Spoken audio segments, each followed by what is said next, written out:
I'm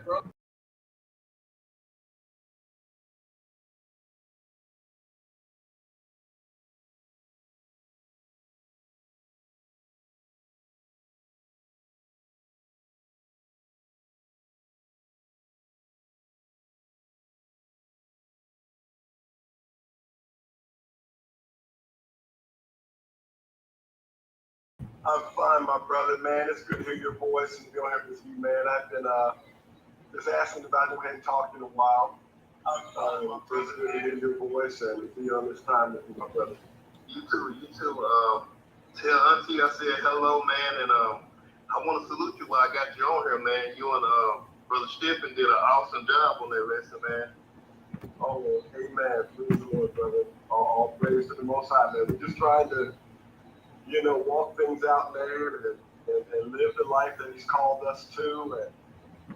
And, man, just keep providing opportunities, man. I was telling Waryaz, man, we had met just a little bit ago.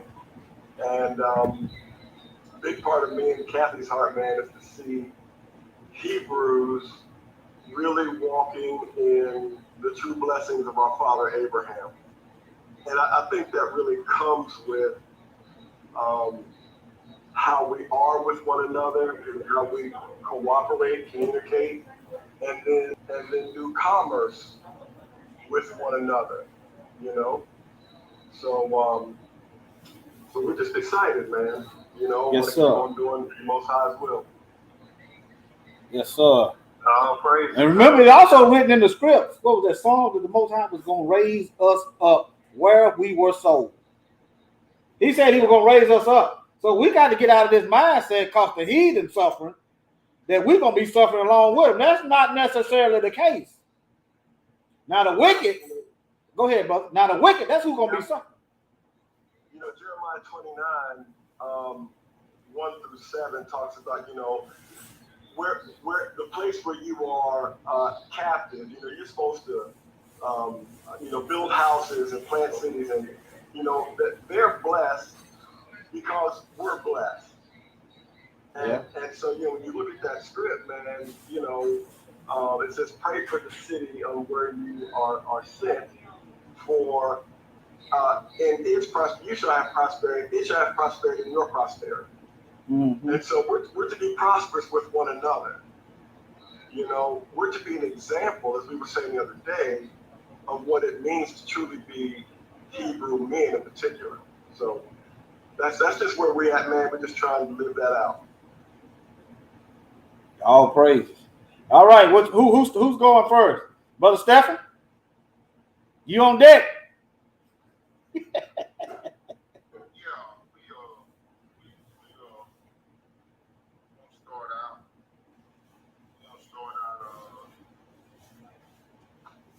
Start out with an introduction for the lesson, and then we'll go into the first video. What we're dealing with, the lesson is about seminary school. And first we want to talk about the origins of the seminary school. The seminary comes from the Latin word seminarium, which means plant nursery, which can be interpreted as breeding ground. It's like a greenhouse that provides ideal conditions for seeds to grow into hardy plants. You got it. If you got a link so I can show them, do you want me to show them, or you free? I'll just read it. Okay. All right. It says a seminary was first a place for young men to become priests. But keep in mind that Hebrew men and women were enslaved at this time. The first seminary school was founded in the 1780s in Baltimore, Maryland, where Bishop John Carroll, seeing the isolation of American Catholics from Europe after the American Revolution, he made plans to develop American clergy. And the word seminarium, and a seminarium it means a seminar, a lecture, a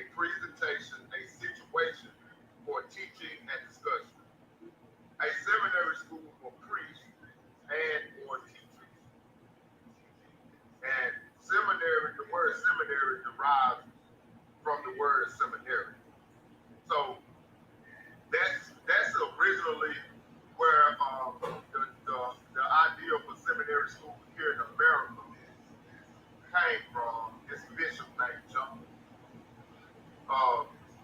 He was a Catholic, and he developed this school for European Americans here in America after the American Revolutionary War. So when they first established these seminary schools, they established these schools not with us in mind. First of all, these schools were meant to educate white European men coming into this country. Mm-hmm. Right. That's what it was developed for. That's an eye opener right there. The whole purpose of them creating these cemetery schools was not for us. Go ahead, brother. Right. Yeah, they established them not with us in mind. But of course, after slavery, they had to find a way to enslave us, a way for the future enslavement of our people. So they had to establish these schools in order to educate the people that they knew was the biggest influence on the black community, which was the black preachers. So they used these schools to teach our pastors how to teach us the word in a way that would keep us in captivity. Yep. So with that being said, we got a video, family. We got a video. We have a pastor here that was educated at a seminary school, and we also have a pastor that was called by the Most High to preach that did not go to a seminary school. So let's listen to what they have to say. Everybody mute their microphone. I think the video is about 20 minutes. If y'all have something to say while the video is playing, y'all feel free to chime in if y'all got something to say. You know the video I'm talking about, don't you? Yeah, Brother Bishop. Yeah. Not Eddie Long, but Bishop Noel Jones. Right. Yeah, Noel Jones. Yeah, I'm queuing it right now. Okay.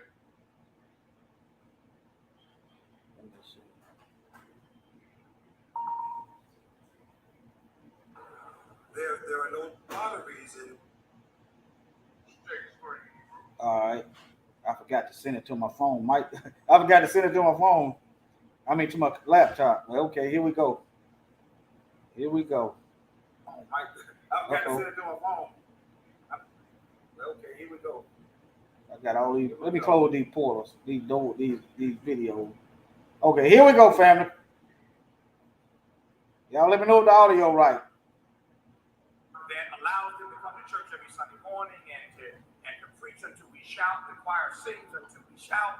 But Monday through Saturday, they ain't got no programs, no services, nothing serving African American people. What is it about that? I can't imagine King was a brilliant man, but I can't imagine that he was so bright that he understood how important that intersection is, and that so many are missing that today. What's wrong? Thomas, I want to join with assembling this group of persons. I don't control the mic. So, You're not clear. but there's several things, and I was hoping Dr. Taylor, as the senior statesman on the panel, would say something about this because he was a contemporary of Dr. King's. But he's being kind. The main issue we have not done, Cornel West always says we don't define terms, so we talk all around stuff. We haven't defined what the black church is. Now, I'm going to come back to that in a moment. But to respond to your question, Dr. King was not popular among African Americans until after he was dead. All right? Dr. King headed the Southern Christian Leadership Conference. And to us up north, that was their problem. In Chicago, Philadelphia, New York, the following was not large. It was not large, and in Chicago, the following was anti-King. Chicago was the home of Olivet Baptist Church, Joseph H. Jackson, who sided with Mayor Daley. They did not want King, they didn't want Jesse, so he didn't have no following until after he was like everybody walking around a piece of wood, see this from the original cross. Everybody became a King follower after he was shot and killed. so that because one of the problems that causes what you're asking is Dr. King was seminary trained, my brother. All right. So where you get the intersection of the social and the theological hermeneutic, 90% of African American clergy persons are not seminary trained. All right. I cannot be a lawyer if I don't go to law school. I cannot be a doctor if I don't go to med school. But all I got to do is turn around my car and hallelujah. I got the anointing and I got the Hey, what y'all think about that? What is he trying to say? That you should go to school? Is that what he's trying to say, Brother Stephen? Yeah, the point that he's making is, from his perspective, this is just his perspective. Yeah. On it. Other pastors are going to have a chance to speak as well. And what I forgot to mention before we started this video is, we on this panel, we're not playing this video because we feel that people should not go to seminary school. Right. That's not our reason for playing the video. I don't have a preference whether you go to seminary school or not, because I personally feel like seminary school does have its place in certain situations. And I also feel on the other pastor side that I don't feel like seminary school is necessary for a person to be able to rightly divide the word of the Most High. Right. Now, from the perspective that this brother is coming from, he's making a point that he feel like you should be required to go to seminary school in order to be able to preach. Okay, that's what he. That's the point that he's making. But yeah, and you. But why you gotta stop? I want to read something. Okay. I got a script that I'm gonna read. Give me 1 second.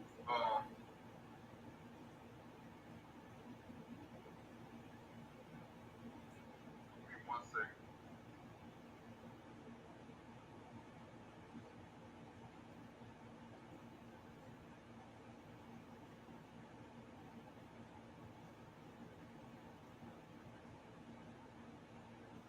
I'm gonna pull this script from the book of Matthew. And y'all make sure y'all get the likes up and subscribe. That'll help the message get out. That'll help the message get out. Uh-oh. I'm trying to share a script in the chat. Let's go to Matthew chapter 12. Okay. Matthew chapter 12. Okay. The verse I just posted in the chat room is John 66:45, telling you that the Most High gonna do the teaching. So what I'm saying is, what he's saying that you got to go to school. Well, I submit to you, did Moses go to school? Did John the Baptist go to school? It was the school educated people that was crucifying Messiah. Now, I'm not saying that you shouldn't go to school. I learned a lot because somebody went to school, and I went to their classes in prison and in school. I'm not saying that you shouldn't go. And at the same time, you can't turn your nose up because I didn't go and tell me I can't do what the Most High sent me to do when script back up that he gonna do the teaching. John 6:45. And also it's in Isaiah. But you ain't gonna find not one script. If you do, show it to me. That the Most High said go to school to teach his word. Okay, where you going, brother? Okay, I want to look at Matthew chapter 5, and what I want to look at this for is because today's the modern day scribes and Pharisees are these preachers that feel like they're above the people that have not gone to seminary school in order to rightly divide the word of the Most High. Yep. And I want to read this scripture to show what the Messiah said about such things. And it's in red as well. Okay. You said Matthew. Matthew chapter 5 and verse 20. Okay. It says, "For I say unto you, that except your righteousness shall exceed the righteousness of the scribes and the Pharisees, ye shall not in no case enter into the kingdom of heaven.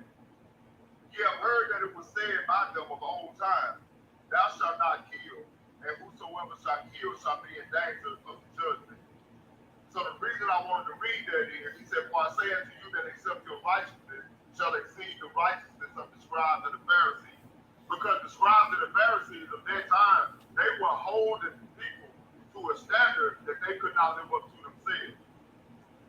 Yeah. They were telling people to keep laws, statutes, and commandments that they weren't even upholding themselves. Right.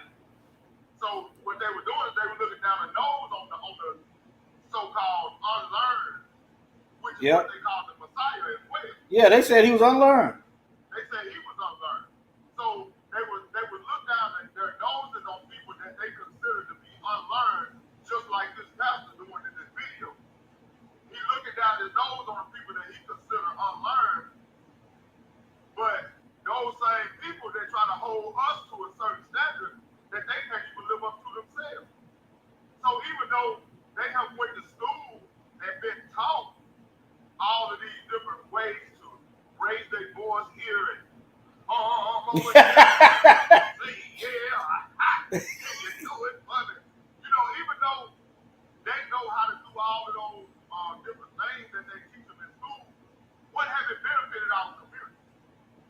Right. Because our pastors in our churches have been going to school ever since I can remember.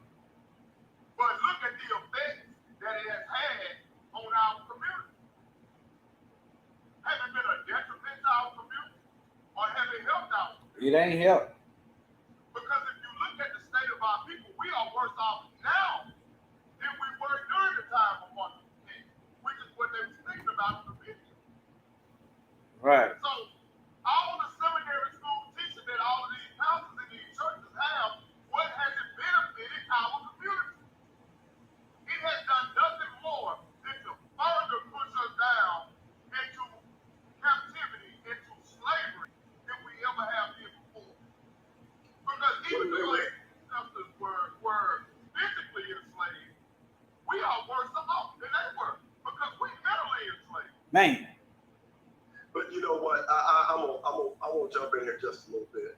Go ahead. And I'm not necessarily in disagreement with what you're saying, but I think there's a lot more to it.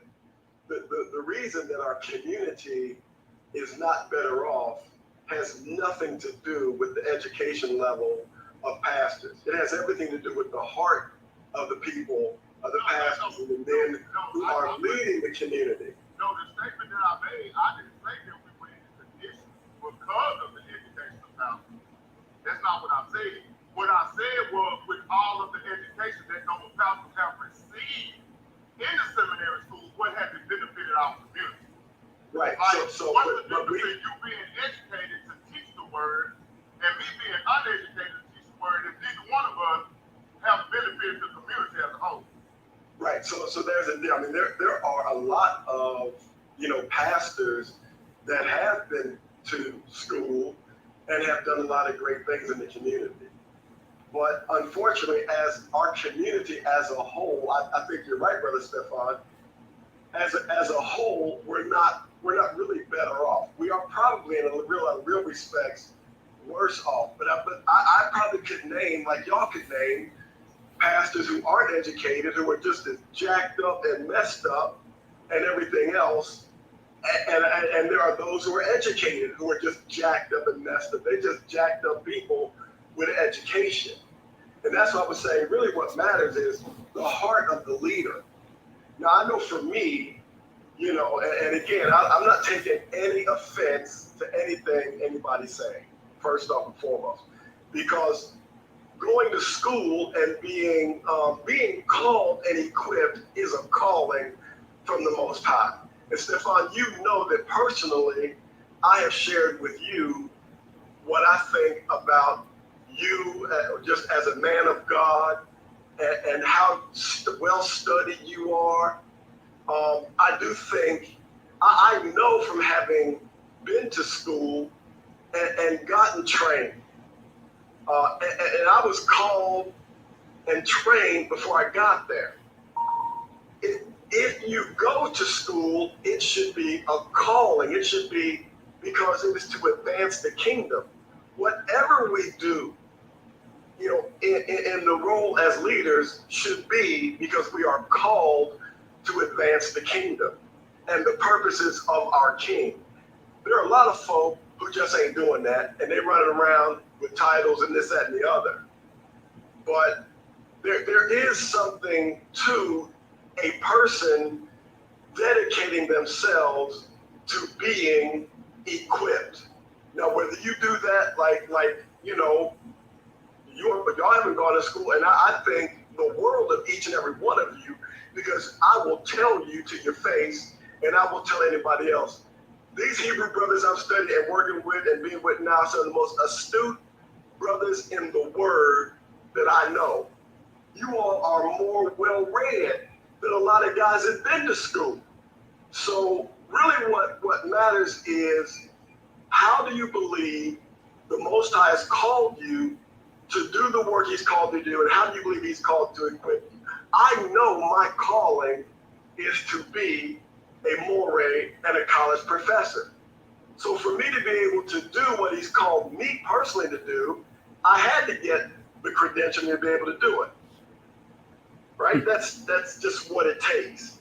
But I also want to go back a little bit and say that the greatest schools, you know, Stefan, and I'm only saying this to you because, you know, you opened up the conversation.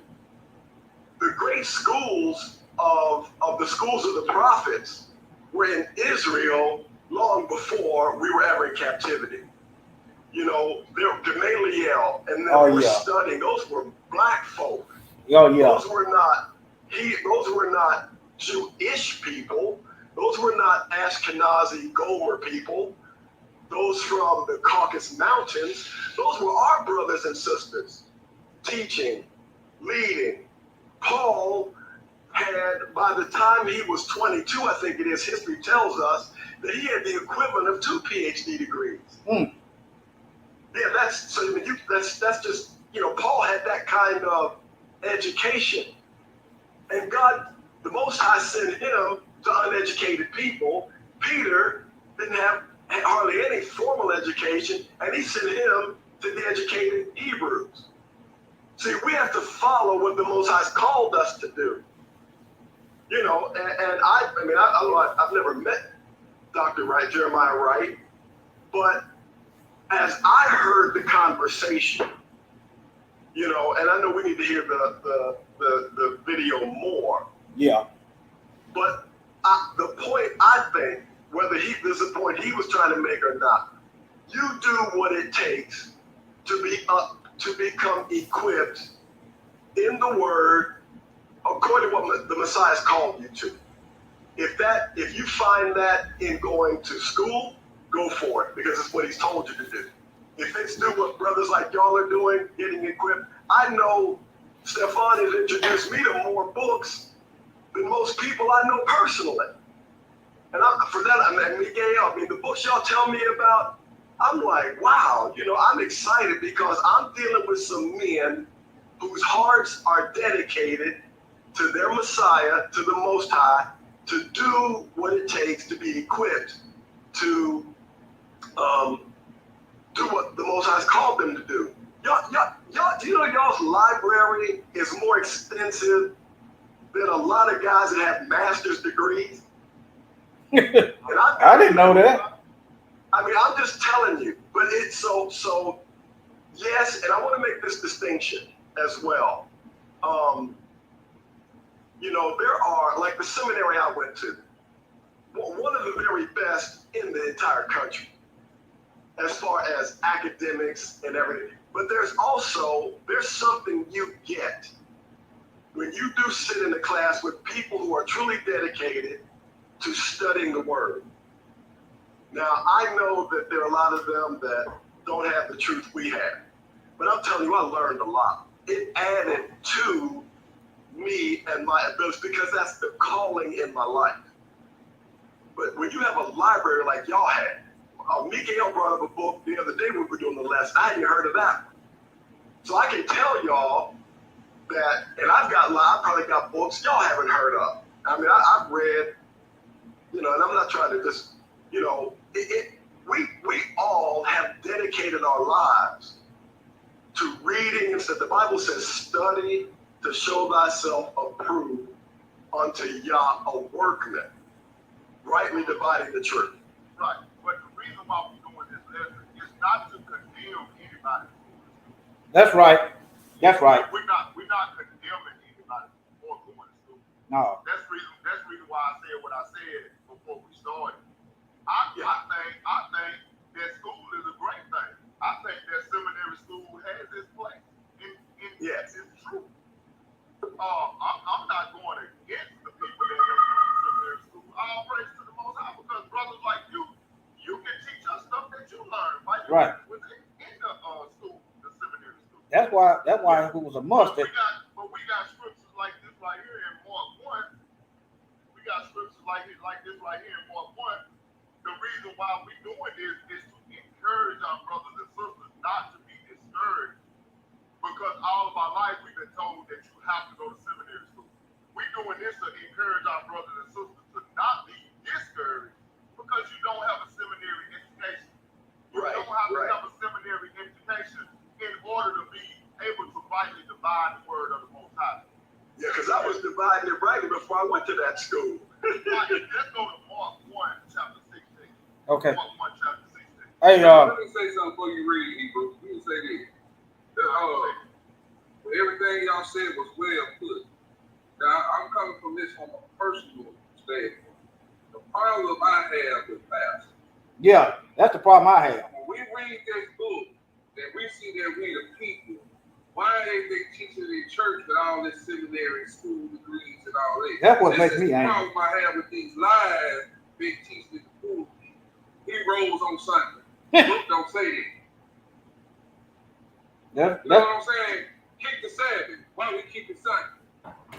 yeah. This is the problem I have with these guys because I'm reading the same Bible you got, and you got all this education. Calm. But still, That's right. Some folks step up to the plate and try to say, "Hey, look what I found out, Pastor. Look at that. They shoot us down. You can't tell me what to say.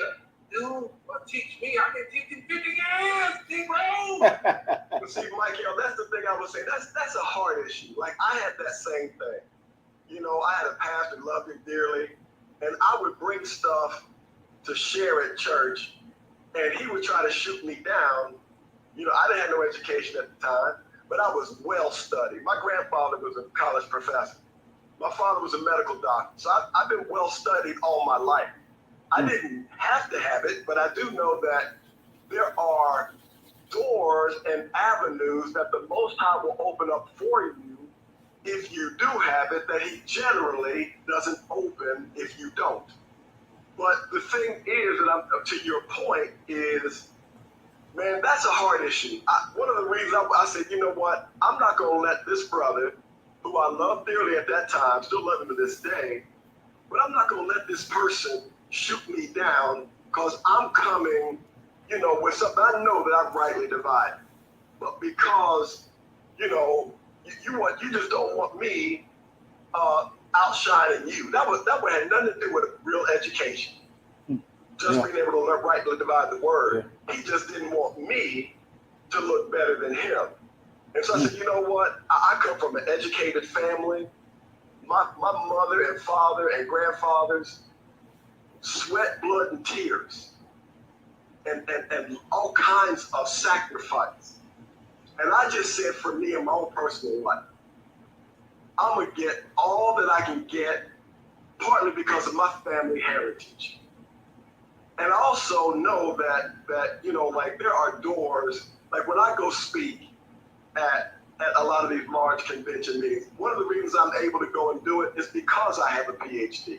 Not because because I'm necessarily more able to divide the word better than you, but that credentialing does open up a door for the Most High to use me, or use persons with that degree in a different way.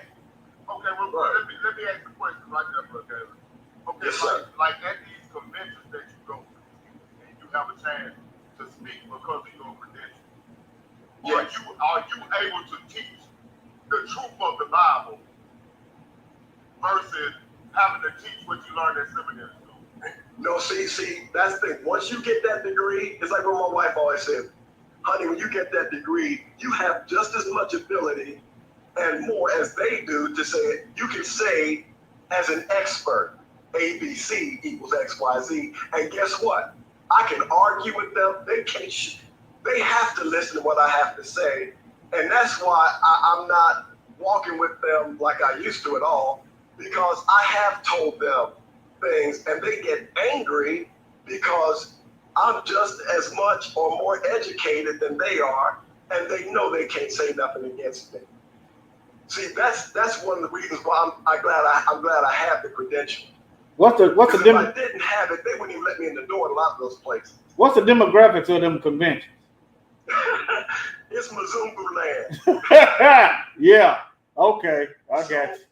So when I tell them, that you know from reading the scripture that the Sabbath is Saturday, and it's been like that since Genesis, and it's not going to change, and you're replacing the theology to say that it has changed with the resurrection of the Messiah, you know is a lie. And I can stand toe to toe and say that to them.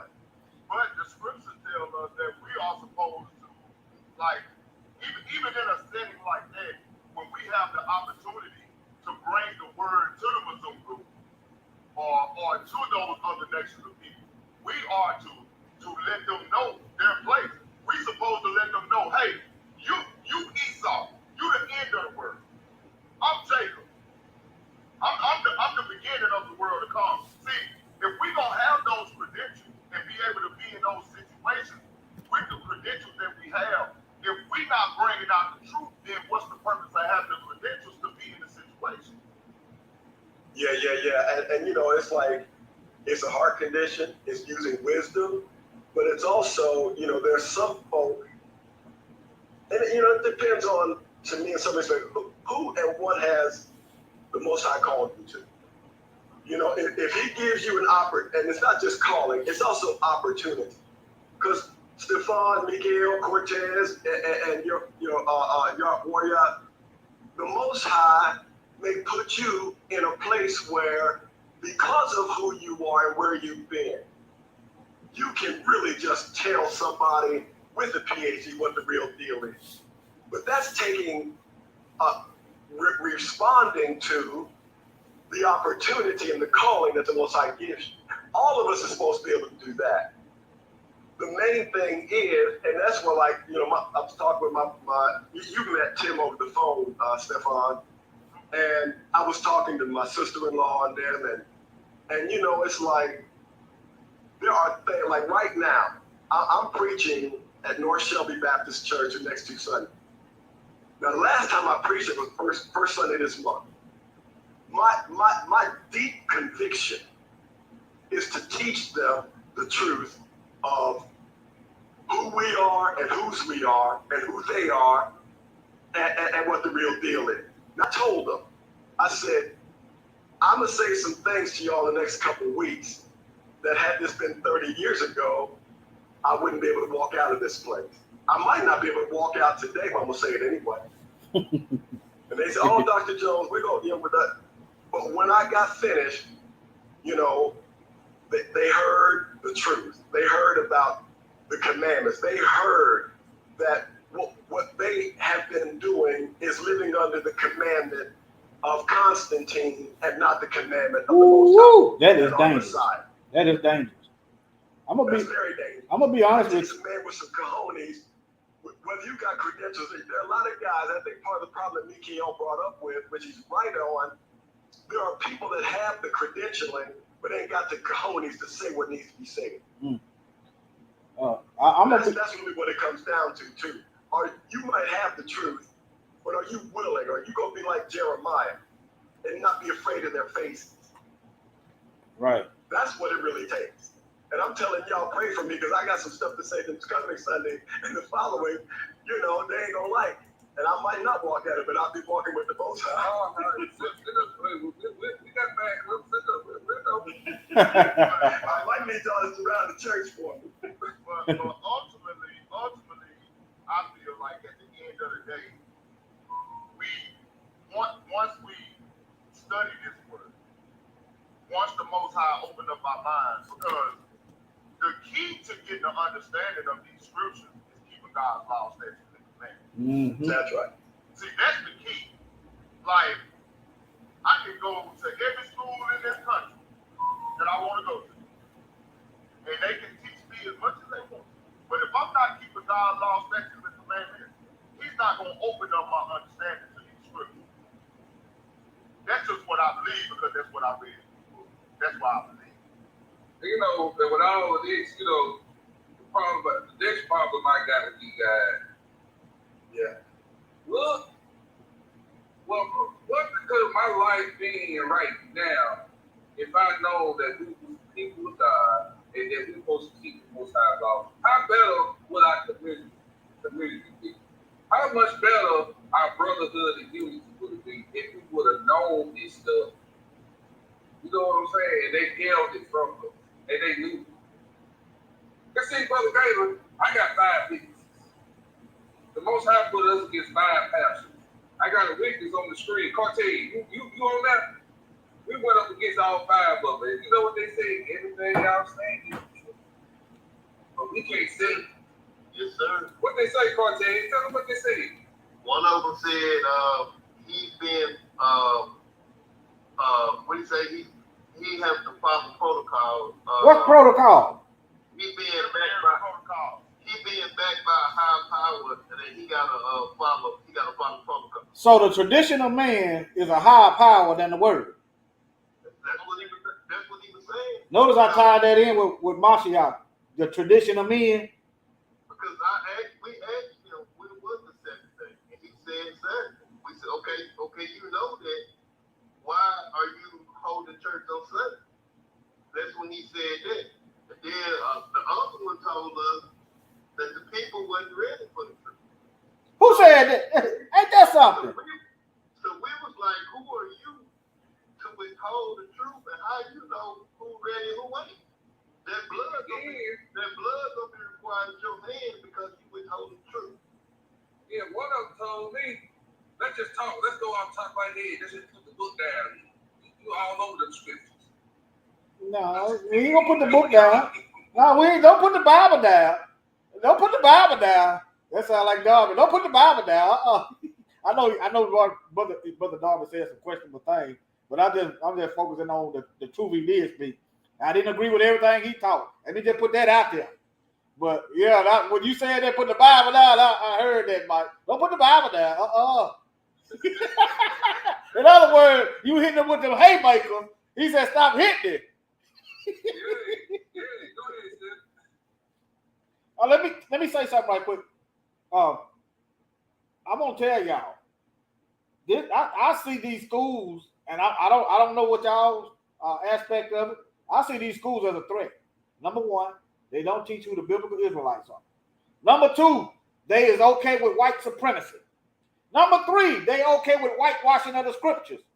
I see the number four, they do not challenge this Romanized beast calendar that the Bible warned us was gonna rule the world.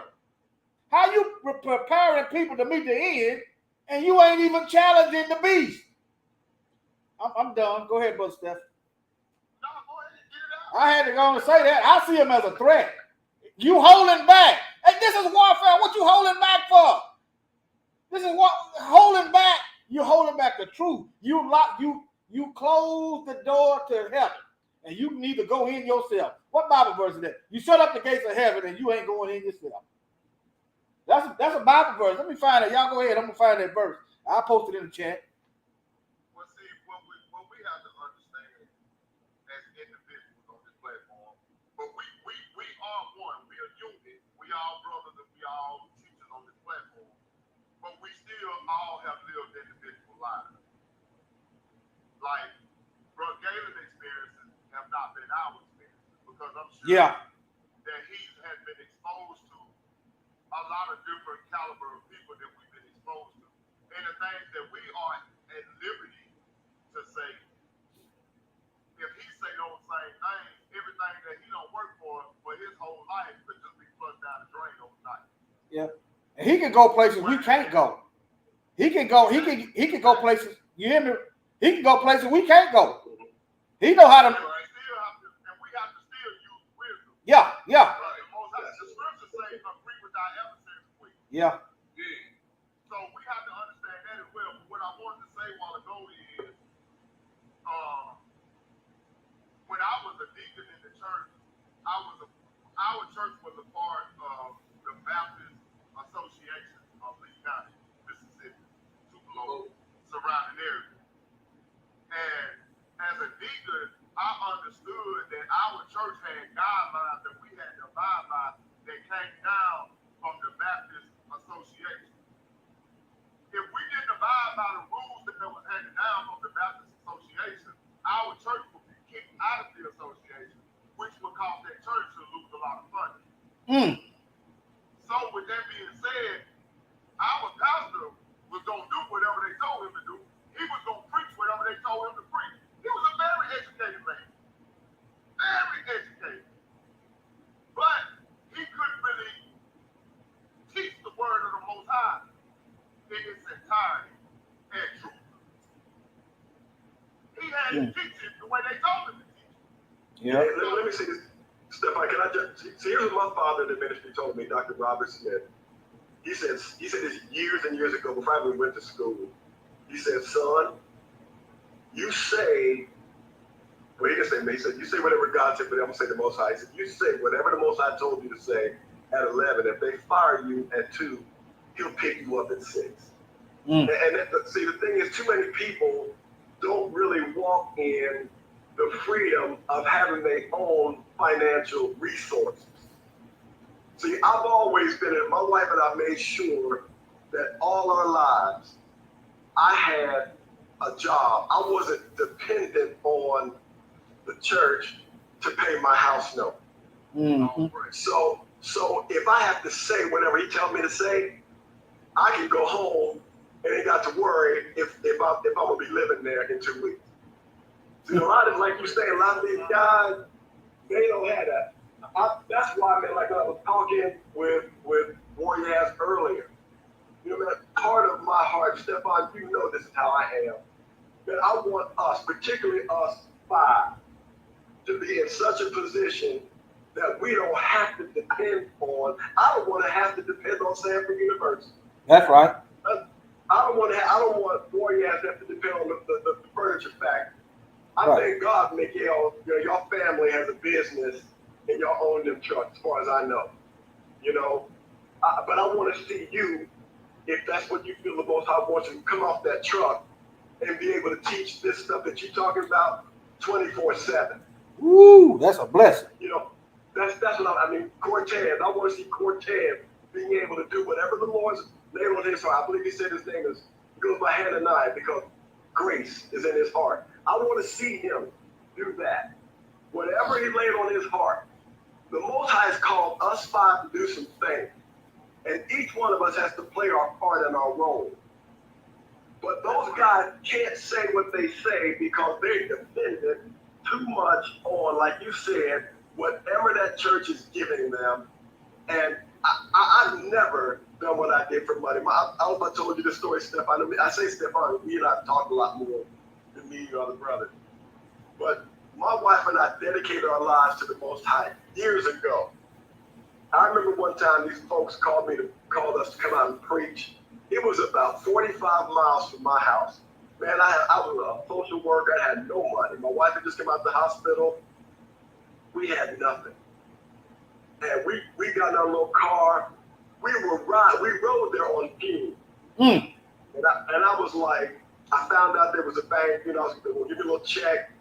And I was going to cash that check, put some gas in my car, and drive home and praise the Most High. Man, you know what they gave you right now? They gave me a gift card to go buy some books.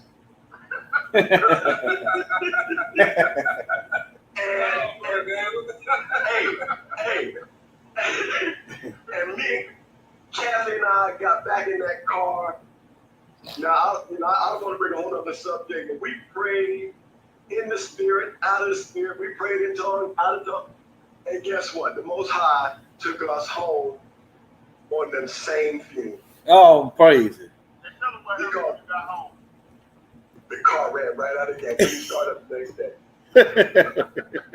Wow, man. So I'm telling you from experience that my wife and I have gone places to share the truth of the Most High's word, and man, they didn't even know what they were supposed to. And he carried us all the way back and forth. But see, you have to have your heart made up. That's what I said earlier. It's a heart issue. If those brothers who have the audacity to say that they know the truth and don't teach it, I think Miguel or somebody said it, the blood of those folks who are lost is on their hands. I'm not going to live, I'm going to tell the truth. Now, I can't speak for nobody else, but I know that's where I'm living my life. And I know some brothers, man, they're trying to do what's right, but it's hard when you're dependent on that paycheck. And I remember, man, I was a Southern Baptist convention denominational worker. And they were going through all these, there were people coming to work, and they had a pink slip and a box, and they gave you an hour to get out. And they said, well, Jones, what you gonna do? I said, I'm gonna keep on doing what the Most High told me to do. He told me to plant churches. I said, you do what he told you to do. See, you're worried because you're not based on the Most High's calling. I'm here because I'm called to it. And if they let me go, I'm gonna go straight home, and the Most High's gonna pick me up. They fire me at 2, the Most High's gonna pick me up at 6. Do what he told you to do. And I have been sustained every day of my life. Hallelujah. Every day. I'm sorry, what am I doing? You good? Let me bring these scripts out. We're Go going ahead, to bro. Mark chapter 1. We're going to go.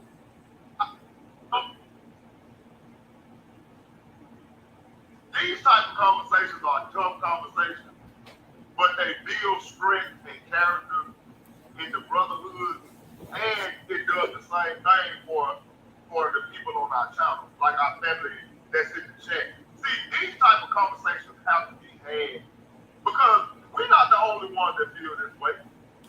It's other people out there that feel the same way that we feel, but they can't talk about it, or they don't know how to express themselves in a way to be able to talk about it. Or a lot of times when you're dealing with religion, people fight you, man. Yeah. Yeah. Better believe it. Hey, ain't it amazing if, like Brother Gay, you get fired for teaching the truth, but they won't fire you for committing adultery and raping kids and the pastor. I'm talking about the preacher. That won't get you fired. But going against protocol, as they call it. I ain't mean to cut you off. I'm just thinking about that. Go ahead, Brother Stephen. Okay, Mark chapter 1, verse 16. Mark 1:16. Okay.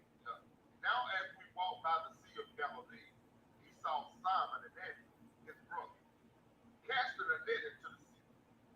So these fishermen, for they were fishing. And Yeshua said unto them, come ye after me, and I will make you to become fishers of men. And straightway they forsook their nets and followed him. And he had gone a little further then. He saw James the son of Zebedee, and John his brother, who also were in the ship, mending their nets, these fishermen too. And straightway he called them, and they left their father Zebedee in the ship with the hired servants, and went after him. And they went into Capernaum. And straightway on the Sabbath day he entered into the synagogue and taught. And they were astonished at his doctrine. We talk about Joseph's son, the carpenter. What Yeah. they call him. Ain't you Joseph? Yeah. We know him. What you doing knowing how to teach like that?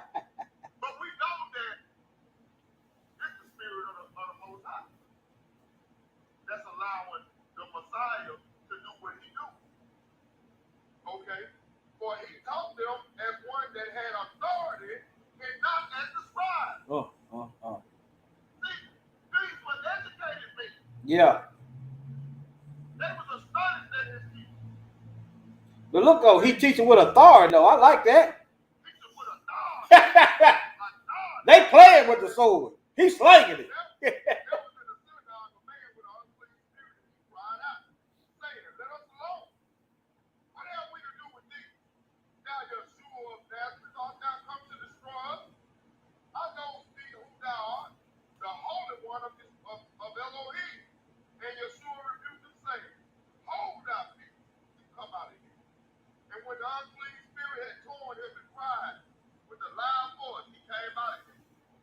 And they were all amazed and so much that they questioned among themselves, saying, "What thing is this? What new doctrine is this? For with authority commanded he even unclean spirits, and they do obey him." And immediately his fame spread abroad throughout all the region round about Galilee. So he called 4 fishermen. He's the son of a carpenter. He went into the synagogue on the Shabbat and talked with authority. So much so, and the Pharisees said to themselves, "What is this for? That he speak with such authority." Yeah. See, when you filled with the Holy Spirit of the Most High, Yes, sir. and you operate in his laws, statutes, and commandments, he'll open these scriptures up to you. Yep. You will be able to read these scriptures and teach with authority. Now, I might not know the big words because I have been to seminary school, but I can break it down to where a 3-year-old can understand through the power of the Most High. Ain't nothing that I'm doing that's so good or that I'm special. It's all through the power of our Elohim that these things are done. Okay, let's watch a little bit more of the video. So we didn't even get 5 minutes in. Go ahead. We tell y'all there might be some more parts. It's gonna be some part 3. All right, here we go. 50,000 Negroes following him. All right? So, no, it ain't like the theology of King. But then again, I mean, the theology of King, trying to answer you, that's one reason. That's one reason, all right? But to try to follow through, the whole, there's some other issues that that's multi-layered in terms of the disconnect. Dr. Taylor also mentioned in the fellowship for him at Interdenominational Theological Center, which you said, Eugene, about the disconnect between Africa and African Americans. That's a long historical problem. And then it goes back to the definition of the black church. When you say the black church, when we say the black church, we got to realize we're talking about a kaleidoscope. I'm sorry, Brother Steph. That is part of it. Go back to the black church. But what about these slave Bibles? What about these cemetery preachers that the Europeans put in front of us? Reason why we got a disconnect from Africa. You see, he's not looking at that, or he refused to mention it. Y'all see what I'm saying? Hey, but when he gets through talking, this next bishop that's gonna speak, Yes, sir. he gonna bring out all the points that he's talking about. Oh, okay. I only got to about halfway. You can tell I didn't get a chance to listen to all of it. You can tell, can't you? Okay. All right. Okay. Reality in terms of theology, in terms of hermeneutics, in terms of training, in terms of what have become known as denominations, in terms of what it takes to start a church, what kind of church. Turn your collar around, you got a church. That ain't in the Bible, y'all. That ain't. I'm getting back on the. Okay, let the video play. Let me. I'm sorry, I didn't listen. I got about halfway through the video. Hold on. I can tell you laughing. He gonna get that in the end. What do you mean the black? Because to talk about perfecting, to talk about City of Refuge, to talk about National Baptist, Progressive National Baptist, African Methodist Episcopal, Christian Methodist, you're talking all over the map in terms of what is the black church, and there have been those different streams running through the definition historically since the 1700s. and that are still there. There's also been a disconnect, as Eugene said it, between African Americans, but also between the living word that we hear on Sunday and the life we have to live on Monday. Kelly Brown Douglas says we can't talk about homosexuality because we can't talk about sexuality. So that there's that kind of perpetuated propagation of ignorance that goes on Sunday mornings. It has nothing to do with the life I live on Monday morning. And it's not just in the mega churches. It's in the storefront churches that will get me high for 2 hours. So I feel good, but then I got to go back into hell on Sunday afternoon. So that's why King had a large following of seminary. In fact, if you look at the guys and girls he surrounded himself with, that's one type of clergy that you do not find overwhelmingly standing in the pulpits of the African American pulpits in the year 2002. Let me.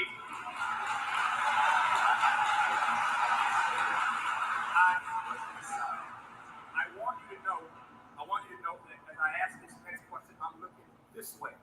I'm not trying to cast aspersion on anybody on this panel or the second panel. I mean that sincerely. But I'm looking this way because I want to pick up on something that Jeremiah Wright raised it without casting aspersion on anybody on this panel or the one coming behind us. But Jeremiah Wright raised an issue about the fact that when we call King the Reverend Dr. Martin Luther King Jr., he sure enough was a Reverend Dr. Martin Luther King Jr. Every black preacher I know wants to be called the Reverend Dr. So-and-so. I'm looking this way. Everybody wants to be called the Reverend Dr. So-and-so. Noel Jones, you were known as one of the foremost intellectuals in ministry in this country. Talk to me about the challenge that presents for the African American church when we have folk who are not trained in seminary, and whether or not that is in fact, is Jeremiah right? Is that a requirement? Given that so many of us believe that all you got to be is spirit filled, and if the Lord speaks to you from on high, that's all you need on Sunday morning, Doc. This Hebrew right here is on pistol, y'all. What you said? He on point. He's a very intelligent Hebrew man. Now, Reverend Jeremiah Wright, that brother is very educated. He's a powerful preacher. Yeah. He went to seminary school. Okay, this pastor right here is self-educated through the Spirit of the Most High, and he's just as much a powerful preacher as the other pastor that went to seminary school. But listen to what he has to say versus what the other pastor just said. All right, go ahead, bro. Okay. Yeah. When he came in the video, I had to stop listening. Something come up, but okay. I noticed how he just chilling and waiting on his time too. How much gratitude I want to show right about now.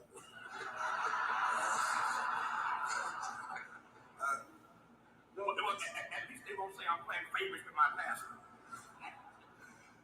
Nonetheless, I think it's quite significant, the point that Dr. Wright is raising, and I think it's essential that we define the 21st century church, because from what I'm hearing, it seems as if the church is actually the black preacher. The church is the black preacher. It's from what I'm hearing, it seems as if the church is a black preacher because the people in the pews don't set policy. The committees are losing their strength. And if you notice carefully, what has happened is when Pentecostalism became the leading denomination and the fastest growing denomination, it changed many dynamics in the whole traditional Christian, black African Christian world. What happens is the Pentecostals' primary objective was to think heavenward. If you were to consider the Apostolic Pentecostal in particular, you will notice that the greatest thing that a person could achieve was the new birth experience, baptism in Jesus' name, the receiving of the Holy Spirit. Now, what happens there is that the focus immediately went to the other world, into getting into heaven. And the faith of the Pentecostal was, meet God, have a spiritual experience, let's get to heaven. The traditional church, on the other hand, dealt so much with those contemporary things that were mundane to operate their lives, that there was a problem between the Pentecostals and the traditional church, particularly when the Pentecostal church literally evangelized the traditional church, because it's out of the traditional church that many people went into the Pentecostal movement, and consequently there was a rift between both groups. The neo-Pentecostals, the charismatics, and the faith preachers, they came along and took the faith to get to heaven, and then they turned it into health, wealth, and prosperity. And so all of a sudden now, we're teaching faith that was originally Hebrews chapter 10, closing faith to salvation, and it becomes a now faith, the substance of things hoped for, of course, and the now was subject to subjective theology, and it now began to deal with the issues of being rich, having money. And this further divided us because now faith became an individual affair. So if you have the faith, then of course you can get whatever you want from God. So the church stopped dealing with those issues of suffering, because under that presentation, God will miraculously do things for you. So if you come down the aisle with $20 or $30 and I lay hands on you,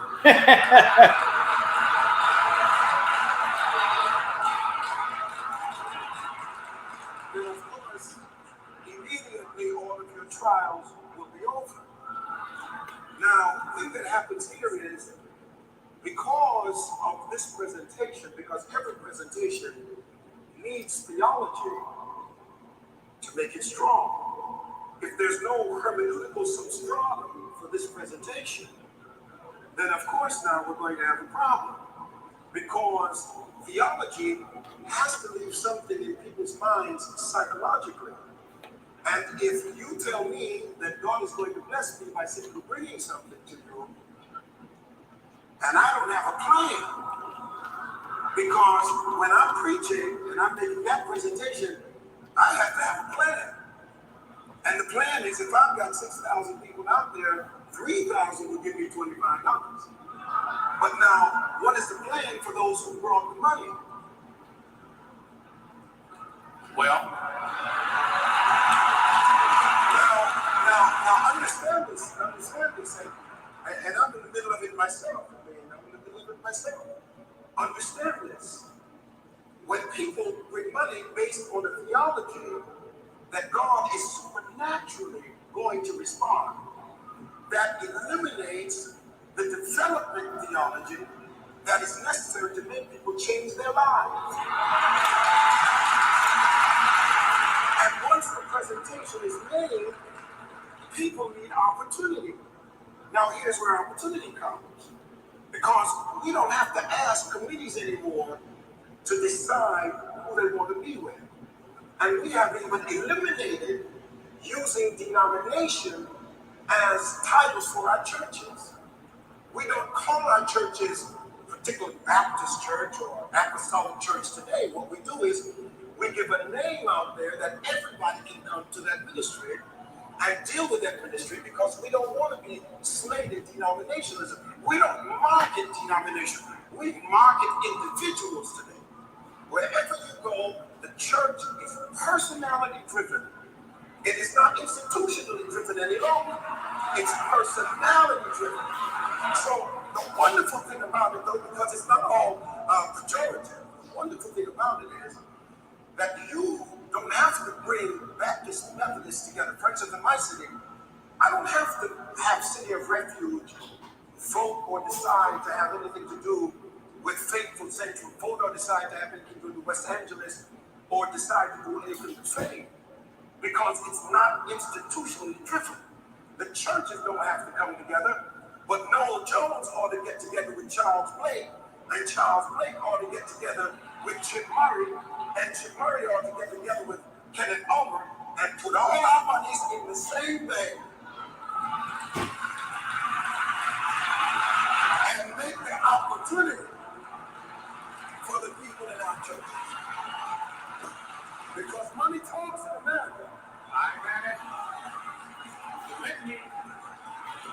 Noel Jones, Bishop Jones,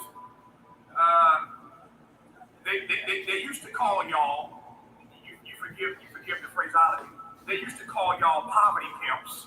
Now they call you prosperity preachers.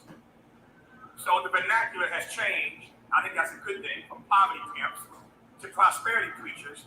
But Shakespeare asked the question, what's in a name? A rose by any other name would still smell just as sweet. Whether it's poverty pimps or prosperity preachers, there are a lot of folk who think there is too much focus, too much emphasis in the black church on materialism, on money, on gain. You heard what James Cone said earlier. Talk to me about that. And I raised that question only because I want to expand this conversation and talk about this phenomenon called the mega church. It seems to me, as one on the outside looking in, that one of the reasons why the mega church is such a phenomenon now is we got people preaching every Sunday. You know, that if you do this, if you do that, if you give me this, if you do this, you can have all of this. So it's that prosperity message that I think is packing out some of these so-called mega churches. But talk about that if you would. Well, one of the things that's so wrong is that theology actually sets in the mind of people a certain psychological view of life, particularly in a church situation where there is so much influence coming from the man who is standing as the voice of God. And oftentimes it fails to deal with the real issues of suffering and the real issues of a problematic world and difficult times. This is why America had Yes, sir. difficulty dealing with Stop for 1 second. Okay, now let me bring out this point as well, because through study, we know that the keeping of records from the Most High started during the time of Adam and Eve, because we know that Enoch and his children studied the laws of the Most High, right? Yeah. So, with that being said, when did it become, at what point was it taken to this level of being, you had to go to a school to get it? Because during that time, it was a family tradition for the men of the family to read the scroll of the Most High and hand it down from generation to generation, not only through verbal talks, but also through transcript. I want everybody to answer that question. When did it become a thing? Yeah. Uh, When did it stop just being a thing handed down orally and through manuscript from father to son and start being a thing that it had to be taught in school? So-called theologian teaching. I think it kind of started in the Babylonian captivity. I think it's kind of started there. It was beginning to start. But then the Greek captivity, the Greeks started putting puppets in place. But I might be wrong. Correct. Brother Galen, he ain't here right now. But I don't know. Enlighten me, brother. Okay, Sister Kathy, I see you. No, I'm asking a question. My research, when I studied, it showed me it kind of started back in the Babylonian. They began to speak that. We started drifting away from Hebrew and stuff right then. They started start coming up with the different ways of, you know, them little dots and dashes. It began to slowly infiltrate right then. And then the Greeks just took it to a whole other level, and the Romans, when I say Romans, I'm talking about these people we see today. They put it on steroids. So it's been ongoing. It's been, yeah, I'm trying to. I heard somebody come in and see. Oh, there you go. Okay. I'm sorry to take a call, gentlemen, about the land. So sorry about that. That's okay. Handle your business. Hey, can you take a question right quick? Yes, sir. Shoot him the question, Brother Steph. The question was, we know that during the time of Adam and Eve through manuscript, that they started taking down the laws of the Most High, taking them down, not only verbally, but also through manuscript, through Enoch, on up through the generation. At what point were the scriptures taken? At what point did the heathen nations get their hands on those manuscripts and start establishing these schools of teaching for their people? Yeah, the first time it happened, I got my history. Within the destruction of the library in Alexandria, which is in Africa. That's the Greek captivity. Yes. So if memory serves me, if I remember my history correctly, I believe that was the first time, because that's Alexander, the quote unquote great, ran through that part. So he went from Macedonia all the way up to India. Okay, that was during the time of the Maccabean revolt as well, right? Stefan, yes, I'm pretty sure that is that. A little after, yeah. I mean, a little bit before. Was it 300? The 300. Let's see, 300 BC, right? Well, I know during the time of the Maccabean revolt, they were fighting against Alexander the Greek. Yes. So that was during the Greek captivity. Yes, and so let's see, and then so probably that was probably the very first time. No. The first time that, well, it depends on how you want to look at it, because you go back to 725 BC, it was the first captivity for Israel, for the northern tribes. They were taken away, and then in 525 or 545, and I'm getting my little dates there. Yeah. It was definitely in the 8th century and the 6th century that we were carried away 2 different times. It wasn't really, if you're talking about Japheth getting the text, it was when Alexander came through. But if you're talking about just other people of color, the Hamites getting it, it came, in those first 2 captivities. Brother David. Yes, sir. Did they not start adding these dots and dashes during the Nebuchadnezzar, during the Babylonian captivity?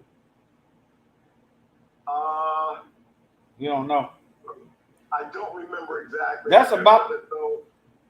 That the language itself, like the shirts you wear, that's an older form of Hebrew. But as the language itself develops, like most languages, It's not the Paleo Hebrew, it's the modern. more ancient. Yeah, because what the Messiah said in Matthew chapter 5, he said, "Not one jot, not one tittle will pass away from the law till all is fulfilled." Well, he was referring to all those little dots and little teeny lines and things like that went around all the letters. Okay. And so those things have, they're important. As the language developed, as the written language developed, those became important. So, because a little dot and a little tittle adds meaning to the word. Mm-hmm.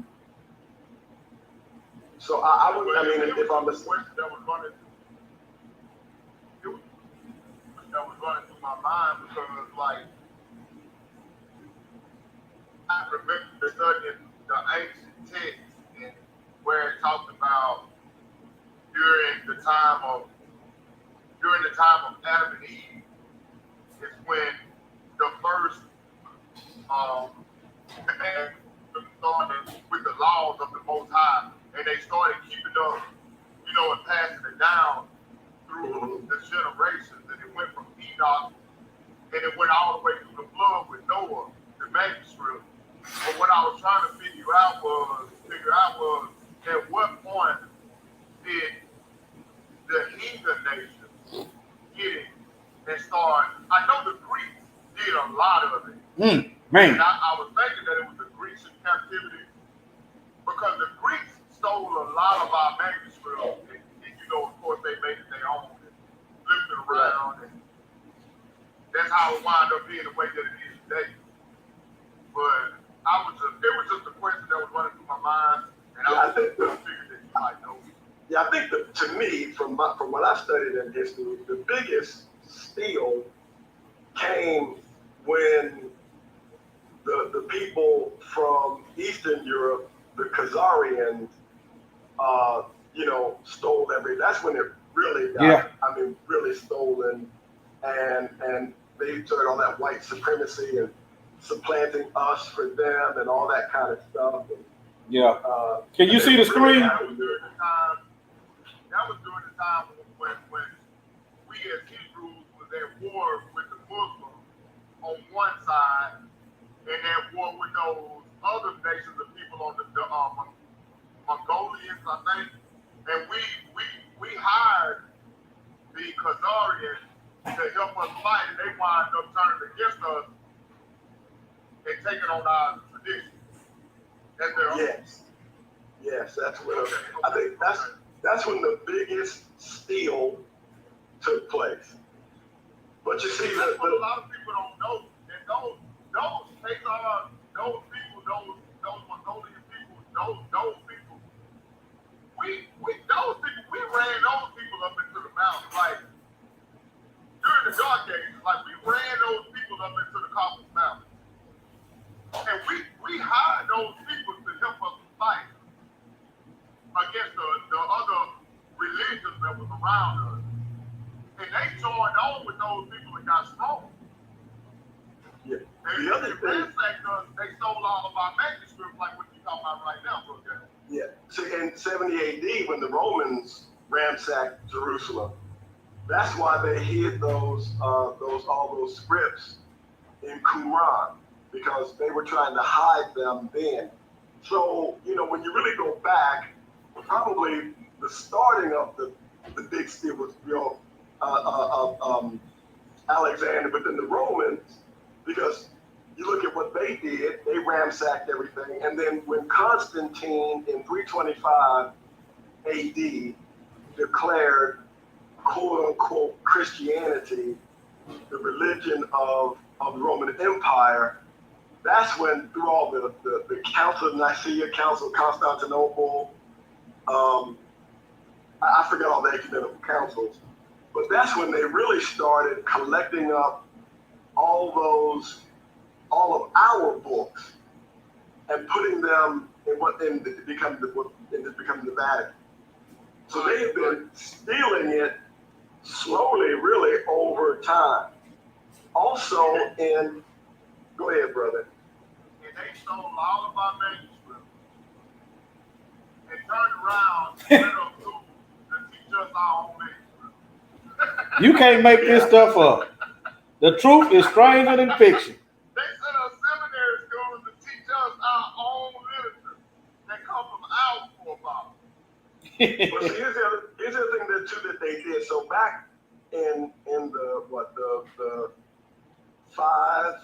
the first university, they were all, universities were started to teach the Christian faith. So they had those back then, and they were also mandated through the Catholic Church to teach the Christian doctrine over and above the scripts themselves. That's what it means when the Pope is called the vicar of Christ. And so, you know, the Pope really has, according to the Catholic Church, he is the representative of the Most High in the earth.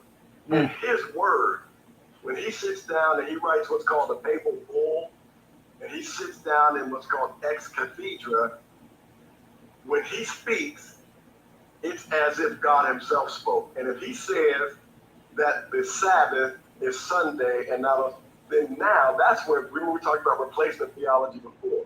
Yeah. That's where that stuff started coming, those papal bulls, and, you know, because Constantine declared that, you know that statement, when in Rome, do as the Romans do? Yeah. You know where that came from?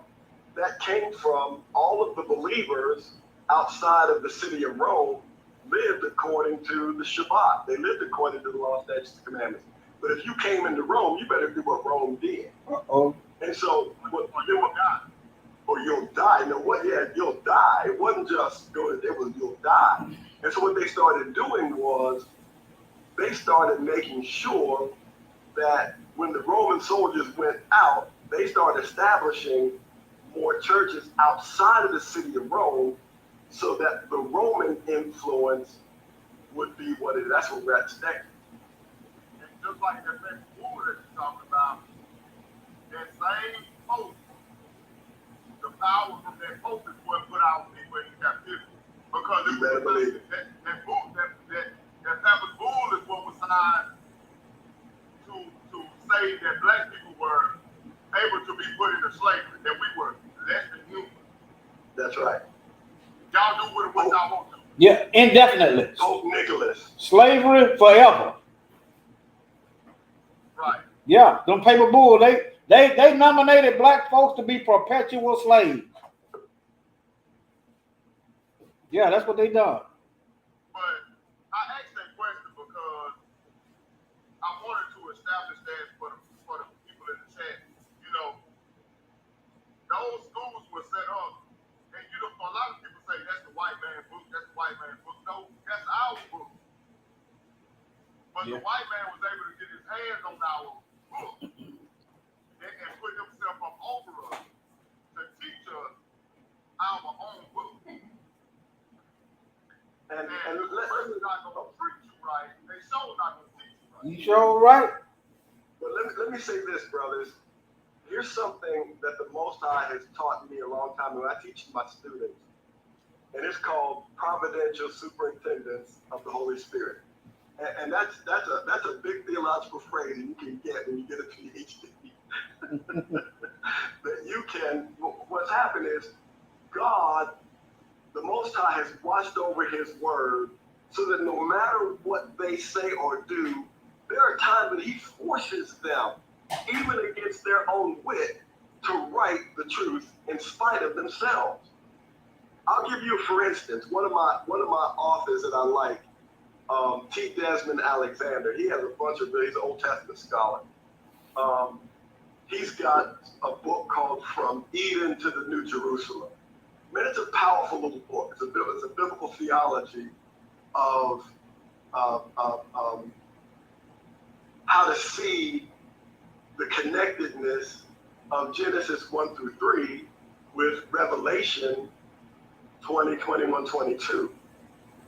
Now, I can tell you T. Desmond Alexander has written something that is just straight out, flat out true. He's a heathen by birth. But he has written what is true. Well, I got an example, brother. I got Martin Kessler that wrote the 13th tribe. Yeah, we got that one. And Shlomo Mintz. The Most High put it on that heathen heart to bring out the truth. He didn't have no other choice, and he died because of it. They killed him. They killed him and his wife. And the other guy, Shlomo, I think it's Shlomo Mintz. He was a history professor at Tel Aviv University. He wrote another book just like Kessler wrote. And they killed him too. The Mossad, they killed him, man. But the Most High preserves the truth. because that's his doing.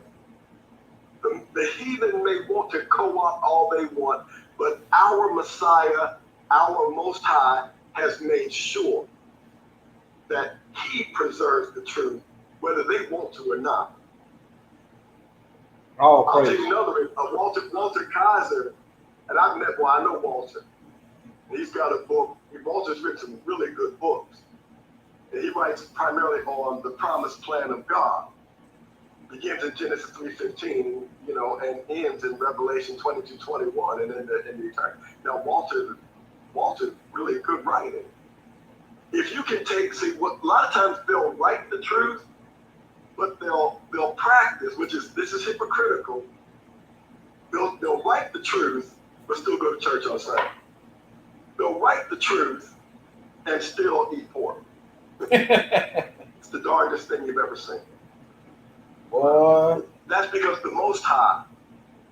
There are those who tell you, the Messiah did away with the food. That's a lie, and we all know it, and they really know it too. But because they want to go their direction and they want their church to be the ruling authority. But don't think that for a minute that the Most High hasn't made them still deal with the truth. Hey, I need to get ready to get something. But I will say this. One of the things that I think is really important, and I'm going to call on particularly you brothers to contribute to this next book I'm going to write. I just finished my first book. It's a biblical theology of leadership dealing with Abraham. But I want y'all to consider contributing a chapter apiece to a book I'm writing on Hebrew Israelite theology. See, I've got a platform where I've got a publisher who has to consider manuscripts I send in. Mm. So I'd love to see Mikael, Stefan, Warriors, and Cortez write a chapter or contribute to that book. And you all having to do that is going to be a form of development for you as a man, as a theologian, as a preacher of the truth. All praise. Just get with me. I can't speak for other brothers. Sound like Brother Stephanie. Yeah, and it's Sound like he is. Yeah. It's going to develop your own minds. Writing is fundamental. Yeah. To be able to write is to really be able to take your well-reasoned thoughts from the Messiah and put them on paper. Right. That it communicates to the people on the chat. How good would it be if we wrote that book for them to have those things, that you have contributed to? Mikael, Stefan, Cortez, Warrior. I might write the conclusion of the introduction and the conclusion. Y'all write the chapters in between, and we submit that as a manuscript. Now, see, because I have the credentialing I have, guess what? Somebody's gonna have to read and say yay or nay. Well, like I said, he can go places we can't. Yeah. Yeah. Right. Having that credential, Okay, So, hey, Bro Warrior, you ain't gonna go, are you? Okay. He said he's finna get him Man, something. I'm hungry, man. I'm not as spiritual as y'all. Y'all got food I know not of. No, hey, while y'all was going in, I was eating. I was there another 20 minutes. Okay, Y'all go right in. one of y'all got your apostle hand. Go where? Wisdom of Solomon, chapter 14. Okay, I got one over here. Let me see. Let's look at Wisdom of Solomon, chapter 14. Let me pull it up. Wisdom of Solomon 14. And we're going to start at verse 9, and we're going to read to the end. Bro, boy, y'all. Okay, Wisdom of Solomon. Hold on, let me pull it up. Wisdom of Solomon 14. Uh-huh. Yeah, I'll be listening. That book got some meat in there. It got some deep stuff in that Wisdom of Solomon.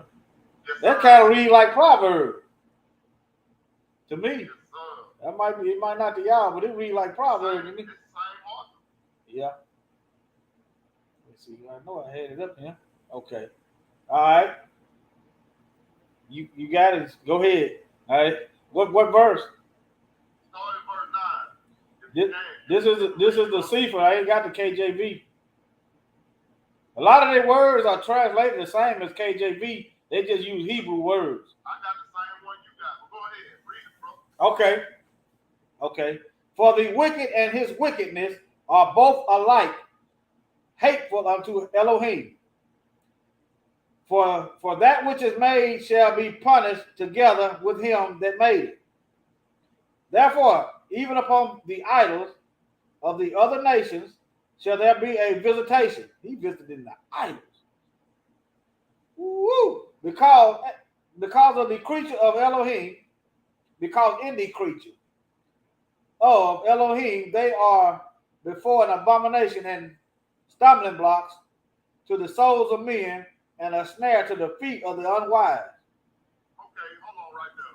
So, what are these idols and these stumbling blocks that Solomon talking about?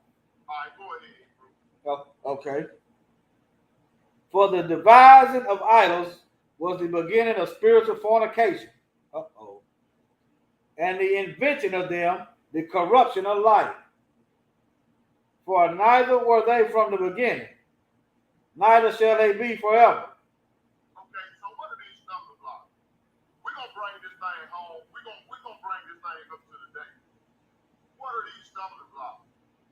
You got homosexuals in your church. You got lesbians in your church. You got transvestites in your church. But you telling them, come as you are. You got the picture of Caesar Borgia up on your wall in your church. Yeah. That's a idol. Yeah. And you know, instead of you teaching Revelation chapter 1 and showing the people what the Messiah really looked like when he came in the flesh, because the scripture tells us if you can't confess that Christ came in the flesh, okay, when he came in, if you can't confess that he came in the flesh, you can't enter into the kingdom of the Most High. So, by you not being able to stand up in that pulpit and say, Jesus was a black man. yeah. And his skin was so dark, it looked like he burned in a furnace. And his hair, it was white like wool. Yeah. Like the hair you got on top of your head, black man. Black woman. Yeah. Black boy. Black girl. What's your nationality? Right. So instead of you being honest about Christ in the flesh, you'll put an idol up on your wall and you'll allow your congregation to believe that Christ was a homosexual white boy. And you would teach that. That's a stumbling block, Hebrew. Yep. You're gonna be punished for that. Yeah, that man. When I thought about the punishment, I'm like, ooh, I don't want no part of that. You telling these people that think in your church it's all right for you to be that way. It's okay. You can go have a abortion. That's all right. You get that blood on you. If you don't repent, you going to hell. Right. With gasoline draws. Another stumbling block they got, you know what I'm saying? The major one they love to use just all down the way. That's a stumbling block. Yeah. And you know what? It's one thing to come as you are, and it's another thing to promote that they stay as they are. But that ain't in the scripture. You can't find that in the scripture. Know what come as you are. You know, I ain't never thought about that. That is not scripture. And you know something, Mike? When you said that, I had a revelation. You wouldn't go to the doggone courtroom with your butt cheeks out. You wouldn't go up in there with, half naked, and if you do, they gonna tell you to get right. But when they come to church, you think they ain't supposed to tell you nothing. Yeah, you heard him say the Bible say come as you are. That Bible never say come as you are. Ain't no scripture in that Bible say come as you are. Good. All right, keep reading for y'all. Okay. For by the vain glory of men they entered into the world, and therefore shall they come shortly to an end. For a father afflicted, here you go. Here go the Pope right here. For a father afflicted with untimely mourning, when he has made an image of his child, soon taken away, now honored him as an Elohim, as a God, which was then a dead man, and delivered to those that were under him ceremonies and sacrifices. I know you want me to. Huh? Yeah, I knew you wanted me to stop there. Yeah, he did that. That's what's up in these folks' churches now. Since the bullshit. The Pope made an idol out of his son, and here you go right here, chapter 15, Wisdom of Solomon. For a father afflicted with untimely mourning, when he has made an image of his, he commissioned Michelangelo. Huh? I mean, verse 15. Okay, yeah, correct me. People be trying to find. For a father afflicted with untimely mourning, when he has made an image of his child soon, he commissioned Michelangelo to paint an image of white Jesus. And created white Jesus out of thin air. You notice, warriors, when Solomon wrote this before this even happened. Yeah. This plot actually happened, y'all. Yeah. Ahead, bro. Okay. Taken away. Now honored him as a Elohim, as a God. So the Pope had an image of his son created and worshiped, which was then a dead man. Is he not dead? And delivered to those that were under him in ceremonies and sacrifices. This whole Roman beast is worshiping white Jesus. Y'all, he ain't gonna get up. So y'all think that if y'all thought he rose from the grave, you're making a grave mistake, and you need to come out in the cemetery.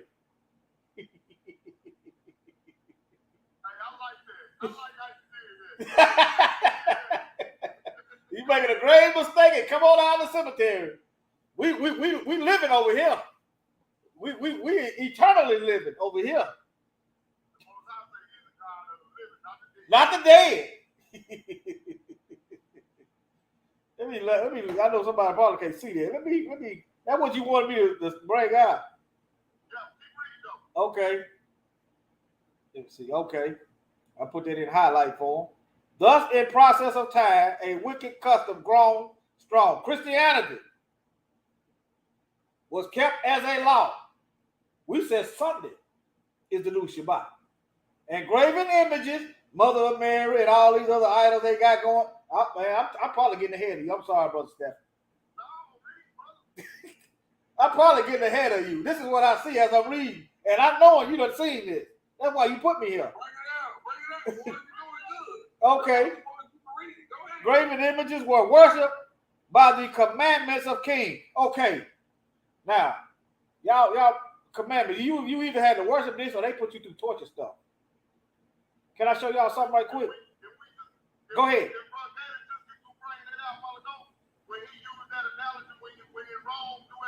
Yeah. If you didn't keep the custom that they kept, what would they do? They kill you, man. Yep. It was the same thing up under the Grecian captivity. During the Maccabean revolt. That's why they were fighting them. Because they were killing them because they wouldn't eat the pig. Look at this. Can't nobody come. Look. Stick it. Look at what this is at. In the man rectum. You was either gonna do what they said right over here, Wisdom of Solomon, or you gonna suffer. And I want to show y'all, most of these people was Hebrews. That picture you have on there, that's what they did to the brother. That ought to be a black person. That's what I was thinking. They did this to us. They didn't do that to them. The Spanish Inquisition. Go ahead, brother. The Spanish Inquisition. They would take the women and they had one that was smaller, but they would put it up their vagina. Dirty dogs. Yeah, yeah. Down until it went all the way up the wall. Now look, they was claiming it was illegal to do water torture to ISIS, or was it Al Qaeda? Look, wait, look, water torture right here in the church. See, when I see stuff like this, man, I be looking for somewhere to. I be looking, you know. I'm gonna be quiet. Hey, y'all know Mashiach when he beat them folks out the temple. I'm looking for a whip and some butts to beat out the temple. You know when he beat them up. I'm telling y'all, righteous indignation. These darn devils. Look, who sits down and think of this? Man, if you gonna kill a man, go and do what you gotta do. Give him a brick shower, whatever. Hey, when you get through reading that, you can find what you're talking about in Mark chapter 12. Okay. Look at this stuff, man. Darn devils. Look at that. Look at that. There go your clan right here, family. Here go your clan. The boys in the hood. Look at the one standing over there to the left right there in the back. Look at them. Got their priest clothing on. Yeah. What are you taking notes for? Let me see. We put that in the playbook. That worked pretty good. Y'all got any more out there? What do you need to take notes for, y'all?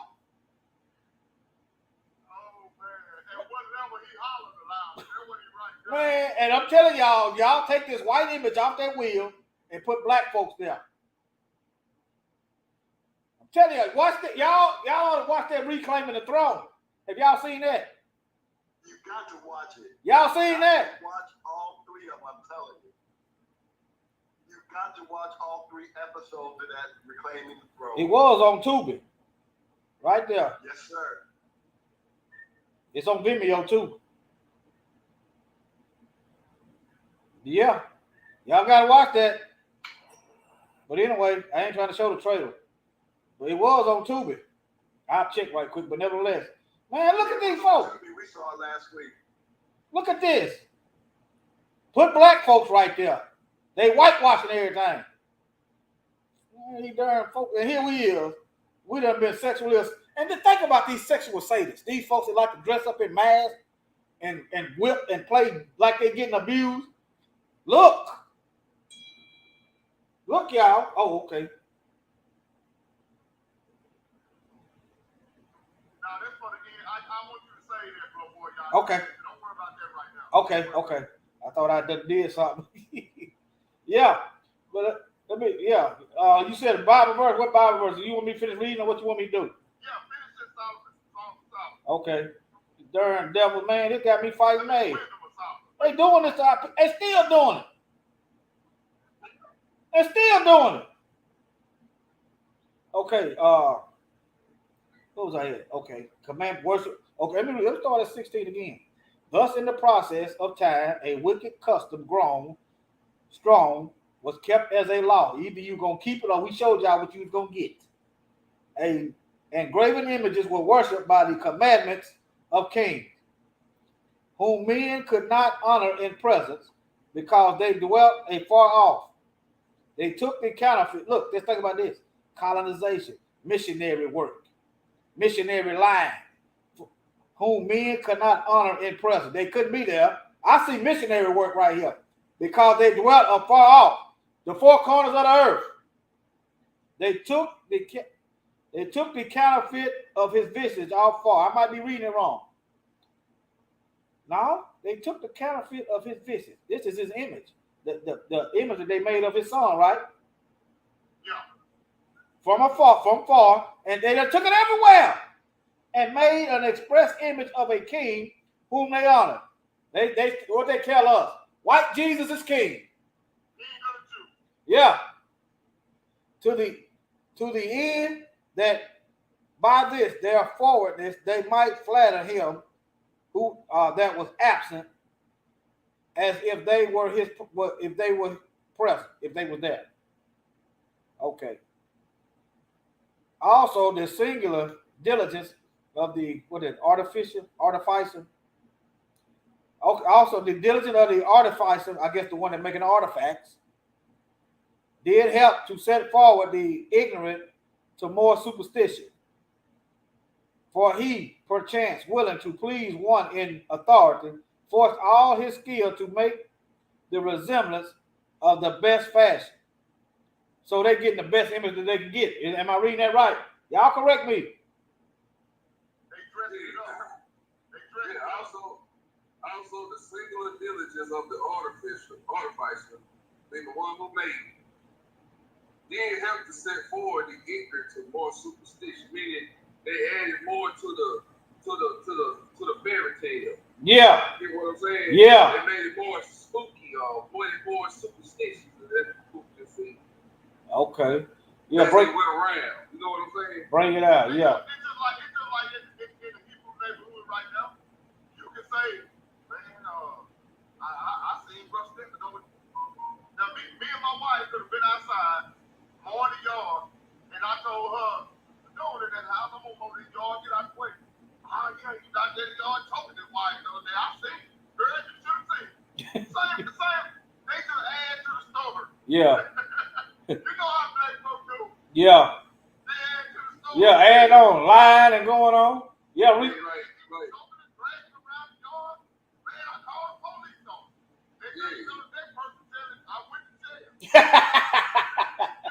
Yeah, we sure do that. He turned water to wine. I saw Willie turn water to wine. They tell. We didn't sell blood seed. Yeah, Reclaiming the Throne still on Tubi. I just checked. It's still on Tubi. Reclaiming the Throne. Yeah. But okay, what? Verse 19. Go ahead. For he pre-adventure willing to please one in authority, forced all his skill to make the resemblance of the best fashion. So, in other words, he went out his way to make this image more beautiful than what it really was, what his heart really looked like. You see what I'm saying? He went out his way to make him blue eyes and blonde hair. For he peradventure willing to please one in authority, forced all his skill to make the resemblance of the best fashion. And so the multitude, allured by the grace of the word,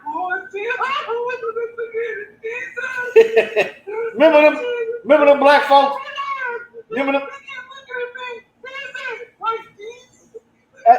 Remember them black folks crying over white Jesus? Yeah.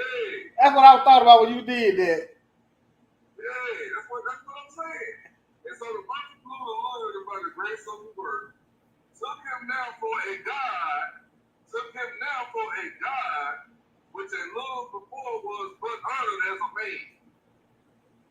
He was a son of a king. Yeah. Bring that video back on me. Man, we definitely go out there and watch. We already wow. Yeah. Okay, crank that video and roll that footage. Let me see where I'm at. Right here. Okay. Yeah, hair blowing in the wind, right? 9/11. And 9/11 forced so many Americans to even question the existence of God, simply because they were not prepared. Why y'all listen to this crybaby? That other people. It's the same asshole that was crying on the video. all the time. What? Did y'all prophets cry when the prophet was coming? Huh? Why y'all? It's the same crybaby that was on, that we had on, that was crying about his prophets lying. It's what was lying? His prophets. Oh. Why did you prophets tell the people want to know? Why did you prophesy that this thing was coming? That's how you cry. Why did you prophesy that it was coming? They're so hurt that they come to me and want answers like I ain't give them nothing. Nothing. Go ahead, man. Put the video.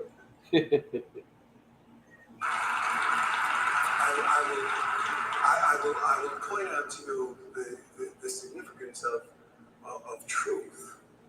And again, much of the problem in the prosperity preaching and even preaching period. And I think the question has to be asked, if you can't preach it in Somalia, is it gospel? Because oftentimes we have preached Americanism for the gospel. There are no lotteries in Zimbabwe. And so you can hit it rich in America quite easily. But most of the time when people have made money and make it rich in America, there was a plan somewhere. There was a check in the mail, but the check did not come from heaven. It came from some specific place, and certain circumstances allowed that money to come that way. And oftentimes, we have made ourselves rich simply preaching this hocus pocus gospel, and we have not developed the individuals to go after the opportunities that are before them. And so consequently, we have a backlash. Because I go throughout the world and people will tell you, I gave in every offering. I did exactly what I was supposed to do. And I'm still struggling to meet my rent. I'm still having a hard time making my car payment. But the bottom line is, when you should have followed the stream of opportunities, you were out partying and doing a whole lot of stuff. Hold on, stop. You hear what he just said? It wasn't what I told you that I was lying, preaching this false doctrine of tithing and prosperity that I was. It was your fault because you was out there partying. And going I didn't catch that. You just I didn't catch that. No, that ain't what he's saying. That ain't what he's saying. What he's saying is, because of the prosperity preaching of these mega churches, people are in a situation to where they can't pay their rent and make their car note. But he's giving an example of what they're being told by these mega preachers. Oh, okay. Yeah. Yeah. He's not saying that it's their fault. He's saying that this is what's going on with this prosperity doctrine. He's talking against the prosperity doctrine. yes. Yeah. But he's also saying, I preached that part, but he's also saying that, you know, people have to take some responsibility to not be out partying all night. You know, just because you gave your money at church, you can't be so foolish as to go out and party all night, do what you want to do, and think somehow through this prosperity message, you're going to get the windfall of heaven. Yeah, and he's saying, like, as pastors, he's saying that they need to stop. That's right. These people, if you give your 10% out of your check, then That's right. miraculously, God will make sure all of your bills get paid. Yeah. That's a Yes, lie. and they go out and spend their money on foolishness because they think God's going to send them money from heaven. Right, because they pay their 10%. Yeah. And that's what they're being told. You pay your tithes, the Lord will make sure all your bills get paid. My parents told me that. Pay your tithes, the Lord will bless you abundantly. Okay. I'm gonna tell you something else. But he also saying what Brother Gaylor saying, like, you can't listen to these pastors telling you if you pay 10% of your money, then you can squander what little bit you got left, and then miraculously God gonna pay your bills. Because Nope. you go out and spend your last $40, your last $80, and your light bill $75. You go out to the nail shop and get your hair done, and now because you paid your 10% at church, you think that a blessing will fall out of heaven to pay that light bill, because it's not. See, that's spookism. It's spookism. That's a spook. What I mean by that, it's superstition. You know what I'm saying? Yeah. Don't walk around that. Don't split no pole, God. Split your ass. I'm just split your behind. Shit like that. Bring it back. Break your mama back. So you just keep all your 10%. And the Lord gonna bless. Man, I'm telling you, man, this is all on this, man. That's why it's hard for people to see the truth, because they believe it's spooky. Yeah. Superstition. Another thing I want to add to, see, everybody don't read their Bible. And I know that because all of us on this panel, we read our Bible and we study to show ourselves approved. And we're not easily misled by anybody just telling us anything. But brother, it's people that's out here in this world. It's a lot of them. Because if it wasn't, it wouldn't be so many multi-million-dollar preachers in the world right now. You sure They right. believe what these people say. They take that stuff literally. You sure right. I mean, why not take it literally? If you believe you step on a crack and you break your mama back, you don't break your mama back anytime. You know what I'm saying? Yeah. This is You know what I'm saying? You know the church is superstitious or super, you know, they believe in man. If you supposed to believe in the Most High God, why aren't you having trunk or treat in your church? Man. Why aren't you doing Easter egg hunt? See, that's spookism. Yeah, that's crazy. That goes right into that Wisdom of Solomon, that chapter 14. Really? That superstition, what is it? Yeah. But at the same time, I don't want anybody listening to misinterpret what we say. Right. Because can the Most High and will the Most High give you a blessing? Yes, He will. Yes, He will. Can He do all things above and beyond and abundantly? Yes, He can. But you gotta be a good steward over what He gives you. Yep. Oh, praise. You can't listen to all these smooth sayings. And these people that got a good singing voice, they can get up there and make bumps stand up on your own. That's emotion. That's spookism. That's exactly what that's emotionalism. If you don't give 10%, God gonna strike you that. See, it's spooky. Spooky. Little man Rob God. They robbing them right then when they say that. Some of them. You robbing them of souls. They say when a man robbed God. I robbed the pastor. But my mama told me to pay that $20 church. I can't even went to the skate ring.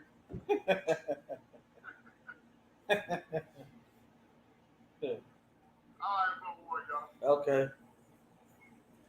Rolling on one. That's when I didn't know God. Rolling on one. Sermon is not going to change the outcome of your life. You have to sow positively, and ministry must put people in the frame of mind that moving from one stage to the other is a process. There is no quick fix to our situation. And so consequently, it allows people to feel the stimulation of discipleship. You have to be a disciple in order to move from one place to the other. Most of the fellows who made it rich in ministry are disciples of their ministry. I mean, they work on it night and day. I have 5 million miles on American Airlines alone. I lost a wife running after ministry because everybody can't sit around and have you gone all the time. Oh, I might as well be real with it. We have gone after this stuff in a way where we are driven. We are driven beyond the norm. And all of a sudden now we're presenting a gospel that is to people no discipleship. Jesus had his fellas for 3 years. We want to just wake up and get called, and then we spiritualize every text. One man said, the Lord spoke to me. So he opened his Bible and he pointed to the scripture, and it said, Judas went and hung himself. He said, well, let me try this again. He flicked it open, touched the next one. And the scripture said, go down and do likewise. He said, well, the baseball players get 3 tries. So he opened it again, he hit it again. That thou doest, do it quickly. There has to be some hermeneutics to our presentation. But Bishop, let's be real about it. Since you said you want to be real, there isn't a lot of hermeneutics to the theology. What we get on television from these prosperity preachers, what we get in our pulpits on Sunday mornings from these prosperity preachers, is that God told me to ask you to put $100 in the offering this morning. And that if So get that Ezekiel 13 right told me to tell you. What you say now? You might want to go get the Ezekiel 13 card book. Go right there. Ezekiel What 13. we read earlier. Yeah, go back to about 1 minute. What he said, God told me. I have dreamed. Yeah. Sister Onika, God told me to tell you sow a seed of $800 to the mission. Cash app scrolling on bottom. He said wind it back about a minute. Right. I need you to sow a seed of $90 million. I see you rubbing your hands together down there, Mike. You got a plan, though. So what he You got a plan. You rubbing your hand down there. You see all that? Hey, I'm just saying, I'm just giving an example. I know it. I see the word of the Most High coming to my mind when he said, Brother Terry Smiley, when he said, Ezekiel 13 came to my mind, you know what I'm saying? You get bombarded on TV. I have a dream. I got a dream. You get bombarded at church about this prosperity doctrine. I mean, that's the norm today. It's prosperity. Then look what we had now that I can remember. And we ain't prospered yet. You know what I'm saying? We got prostitution in the streets. We got murder in the streets. But the church ain't doing nothing but collecting money, hands over feet. You got a down here where I'm at. It's almost a church on every corner. Almost. But now, y'all teach too much hell and damnation. And lie. They tell people they going to hell if they don't repent. You can't say that. Hey, y'all know this judgment's coming. Now the judgment's here. You know Pastor John Gray? I don't. Y'all know that brother was? Yeah, put him on the screen. Put him on the screen, there, brother. Man, that brother is on his Let me know when I get to him. Oh, here he is right here. Go ahead. He's on his deathbed right now because of some sexual morality and all that money and stuff he was getting. The Most High has put him on his deathbed. Every time you cheat on his wife, he'll go to church. They say it was because he was molested when he was a child. And bought her a Maybach so she'll shut up. Oh, that's the same preacher. Yeah, we played him earlier. Yeah. So he been cheating a while. So the Most High put him on the deathbed? Yes, sir. Is that who the minister of wellness was talking about? They've been asking for prayer. He's got pulmonary embolism. He is dying right now. As a matter of fact, what we understand, he ain't gonna make it. What is that? Explain that in layman's terms. Pulmonary embolism. Can you dumb that down to the To me, I don't know what does that mean, Brother Gabriel? yeah, what What's that that mean? now? Yeah, what's that? Oh, Yeah, what's that? it's a blood clot in his lungs. Ooh, Oh, Consumption of the law. yeah, that is, yeah. Hey, Brother David, he said he got one in his lungs. Hold on, y'all. He said he got one in his lungs. A pulmonary embolism. All right, y'all talk. Hold on, let me get this up on the screen. You just talk for me. Talk to her. Hold on. Hey, brother Josiah said, did he take the shot?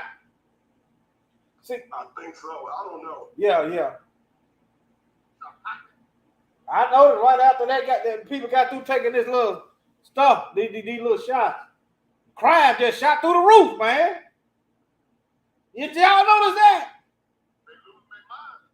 Young folks start, dropping like flies. Chicago really got wrapped up in it. But look, hey, yeah. But you know what? I think the white supremacists do in Chicago. They don't never find nobody, and they got cameras everywhere. You mean to tell me you can't look at the vehicle that was in a specific, you can't stop the cameras that's on every corner and look at the time frame of what time somebody was shot to scan all the vehicles that went through these intersections. You're speaking the whole truth there, brother. Man, I believe white supremacists doing that. And you tell me what gang member have you ever known that will walk up to a 9-year-old girl walking down the sidewalk and shoot her back of her head? I don't know now. They don't When we call, we coming for a reason. When I say we, because I'm an ex. I've been with the guys. You know what I'm saying? You hear me? Every gang member I know loves children. Yeah, you sure right. And you get caught messing with them, you might get stoked out. That's right. You could be reading the bottom of some shoes. There was a bitty girl walking down the sidewalk in Chicago a couple weeks ago. Somebody come up from behind and shot her back of the head.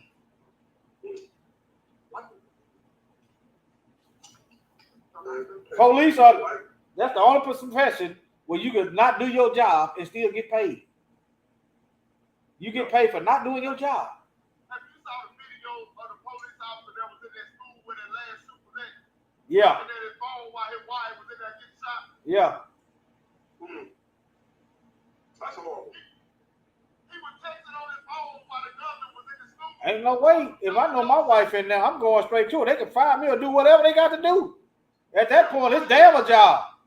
His wife had texted him and told him she was shot. Man, I wouldn't be standing there, man. Oh, okay. That holding the phone. Yeah, okay. Standing there all calm. I don't know what kind of man. He should have been the first one in line. They was told to stand down. I don't care that man. It's my wife. I know that's right. If she died, I die.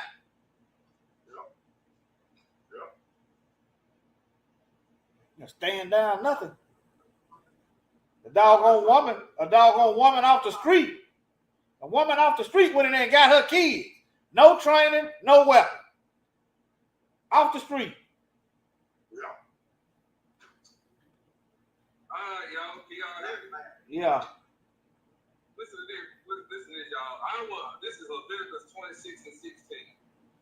I will also do this unto you. I will even appoint over you terror, consumption, and the burning coal that shall consume the eyes and cause sorrow upon. And you shall sow your seed in pain, for your enemy shall eat. Now watch this. This word consumption means in the Hebrew shall hit. Alright, here Egypt is out.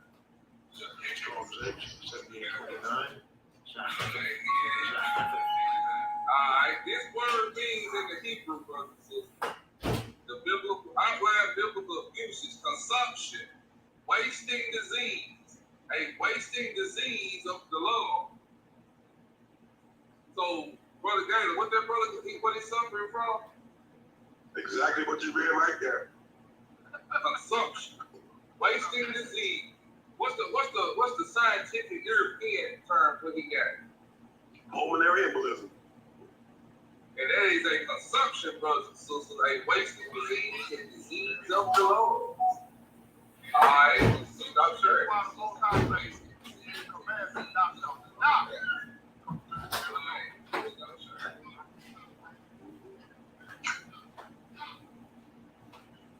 And his wife better get it straight or she gonna be like Ananias and Sapphira.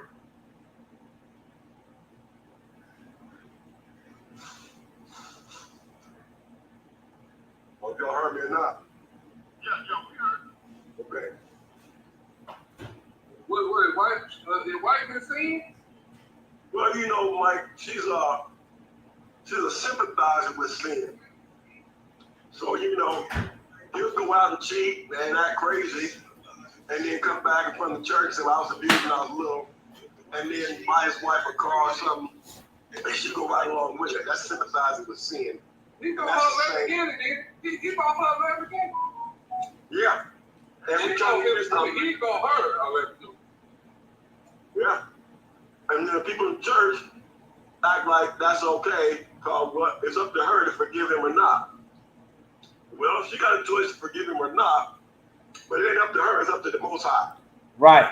Why they didn't sit him down? What the Bible said? The Bible said sit him down, don't it? Okay. Who will sit him down? He the top dog. Well, you leave. You sit him down, everybody leave. Well, his money done dried up. His river done ran dry. Man, brother, I'm gonna show y'all something too. They go back to what that dog skin pastor was saying at the beginning of that video. You remember there was a time that every church had a deacon board. Every church had these committees that would hold each other accountable, and group the pastor was held accountable for their actions. See, that's the reason why nowadays they done away with all of that. Now, Forte got a testimony.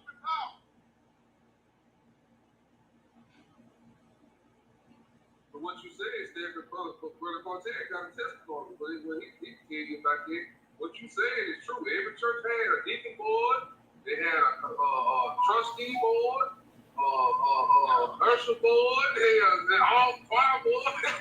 I'm getting bored Yeah. because they ain't doing nothing. Hey, Forte, what that pastor tell them I guess Cortez, he can't hear. But yeah, this pastor said, he ain't going nowhere. Now y'all messing with my butt. That's what he told me. Y'all effing with my butt. He think he a pimp? What is he, a pimp? Yeah. Yeah. Now y'all effing with my butt. Woo. All right, crank that video back on me, bro. Yes, sir. That was Mike. That was uncanny what you just did. That consumption. Yeah, people have to see that. People have to see these curses, huh? I said, I don't pray to the Most High. People have to see these curses. They're gonna fear the Most High. We're gonna teach them. The Bible tells us to teach the people to fear the Most High. That's your. You want to be safe? That's it. There you go. I mean, that's what you see right now. You know, this man-made stuff that's out here, that the Most High used the heathen to put the terror up on the earth. This consumption. What is it? What is this stuff? Lesson on that, Mike. We did a whole lesson on that word. Right. This consumption that's consuming individuals. Now they got so scared and lack of faith, they already got the solution. They still kitchen in the law. And with this new variant that's coming out, they said that mosquito bite, it ain't gonna have no barriers on this new. It's gonna be just like they ain't never got it. Yeah, you know what else I say today too? I forgot to tell you, brother Stepping. Guess who stepping down as he stepping down. Fauci stepping down. He said he's gonna retire. He stepping down. They got. He don't serve this purpose. They got too many receipts on Fauci. His hand is in the cookie jar of making the solution. So how you gonna have your hand? Yeah, huh? He don't serve this purpose. Yeah. How you gonna have your hand in making a solution and then telling people they gotta take it? Hey, just like Obama, he came through for his 8 years. He did what they had for him to do. He did say job. Yeah. He legalized this LGBTQ thing, Yeah. and he didn't do nothing. They do good. They do nothing for us. All right, he served his purpose. Now look at it. Yeah. I don't worry about him. They only bring him out during election season. They might well put him back in the kennel. Cause black folks really ain't feeling him. That's right. We're gonna feel his word. Everybody got no sense to stay at home when it's election time comes. Stay at home. Yeah. It's them heathen nation. Let them You wrong because our ancestors they fought to die to vote. They word of the Most High say that we not supposed to vote to put no heathen up over our people. So if it's not a Hebrew, you ain't got no reason not to vote for him anyway. Well, them Hebrews was definitely Gentiles. See, you wrong, brother. You Gentile. I know it. So is. I'm just as much as a Gentile and them heathens over yonder in Jerusalem and do. Now you know some of y'all gonna sneak out and vote for Trump quietly as it's kept. If I could vote, I would vote for neither one of them. I know that's right, brother. Definitely. Man, you think I'm gonna go out and vote for anybody? Man, I'm staying my butt at home. If black people in America got any type of pride or any type of self-worth or any type of, like if you got anything in you, any ethics or anything, you wouldn't go out and vote. Man, look at what these people have done to us. They have done nothing for us. Why would you go vote for another demon? No, I'm gonna demon crack. Vote for a lesser evil. Ain't no damn such thing as no lesser evil. Right.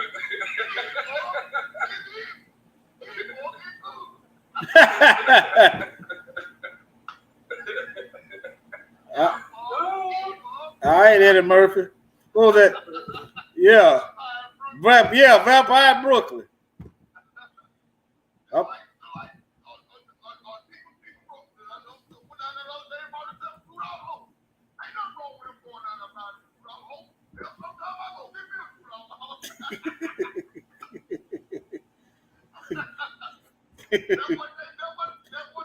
They might as well be preaching the same sermon.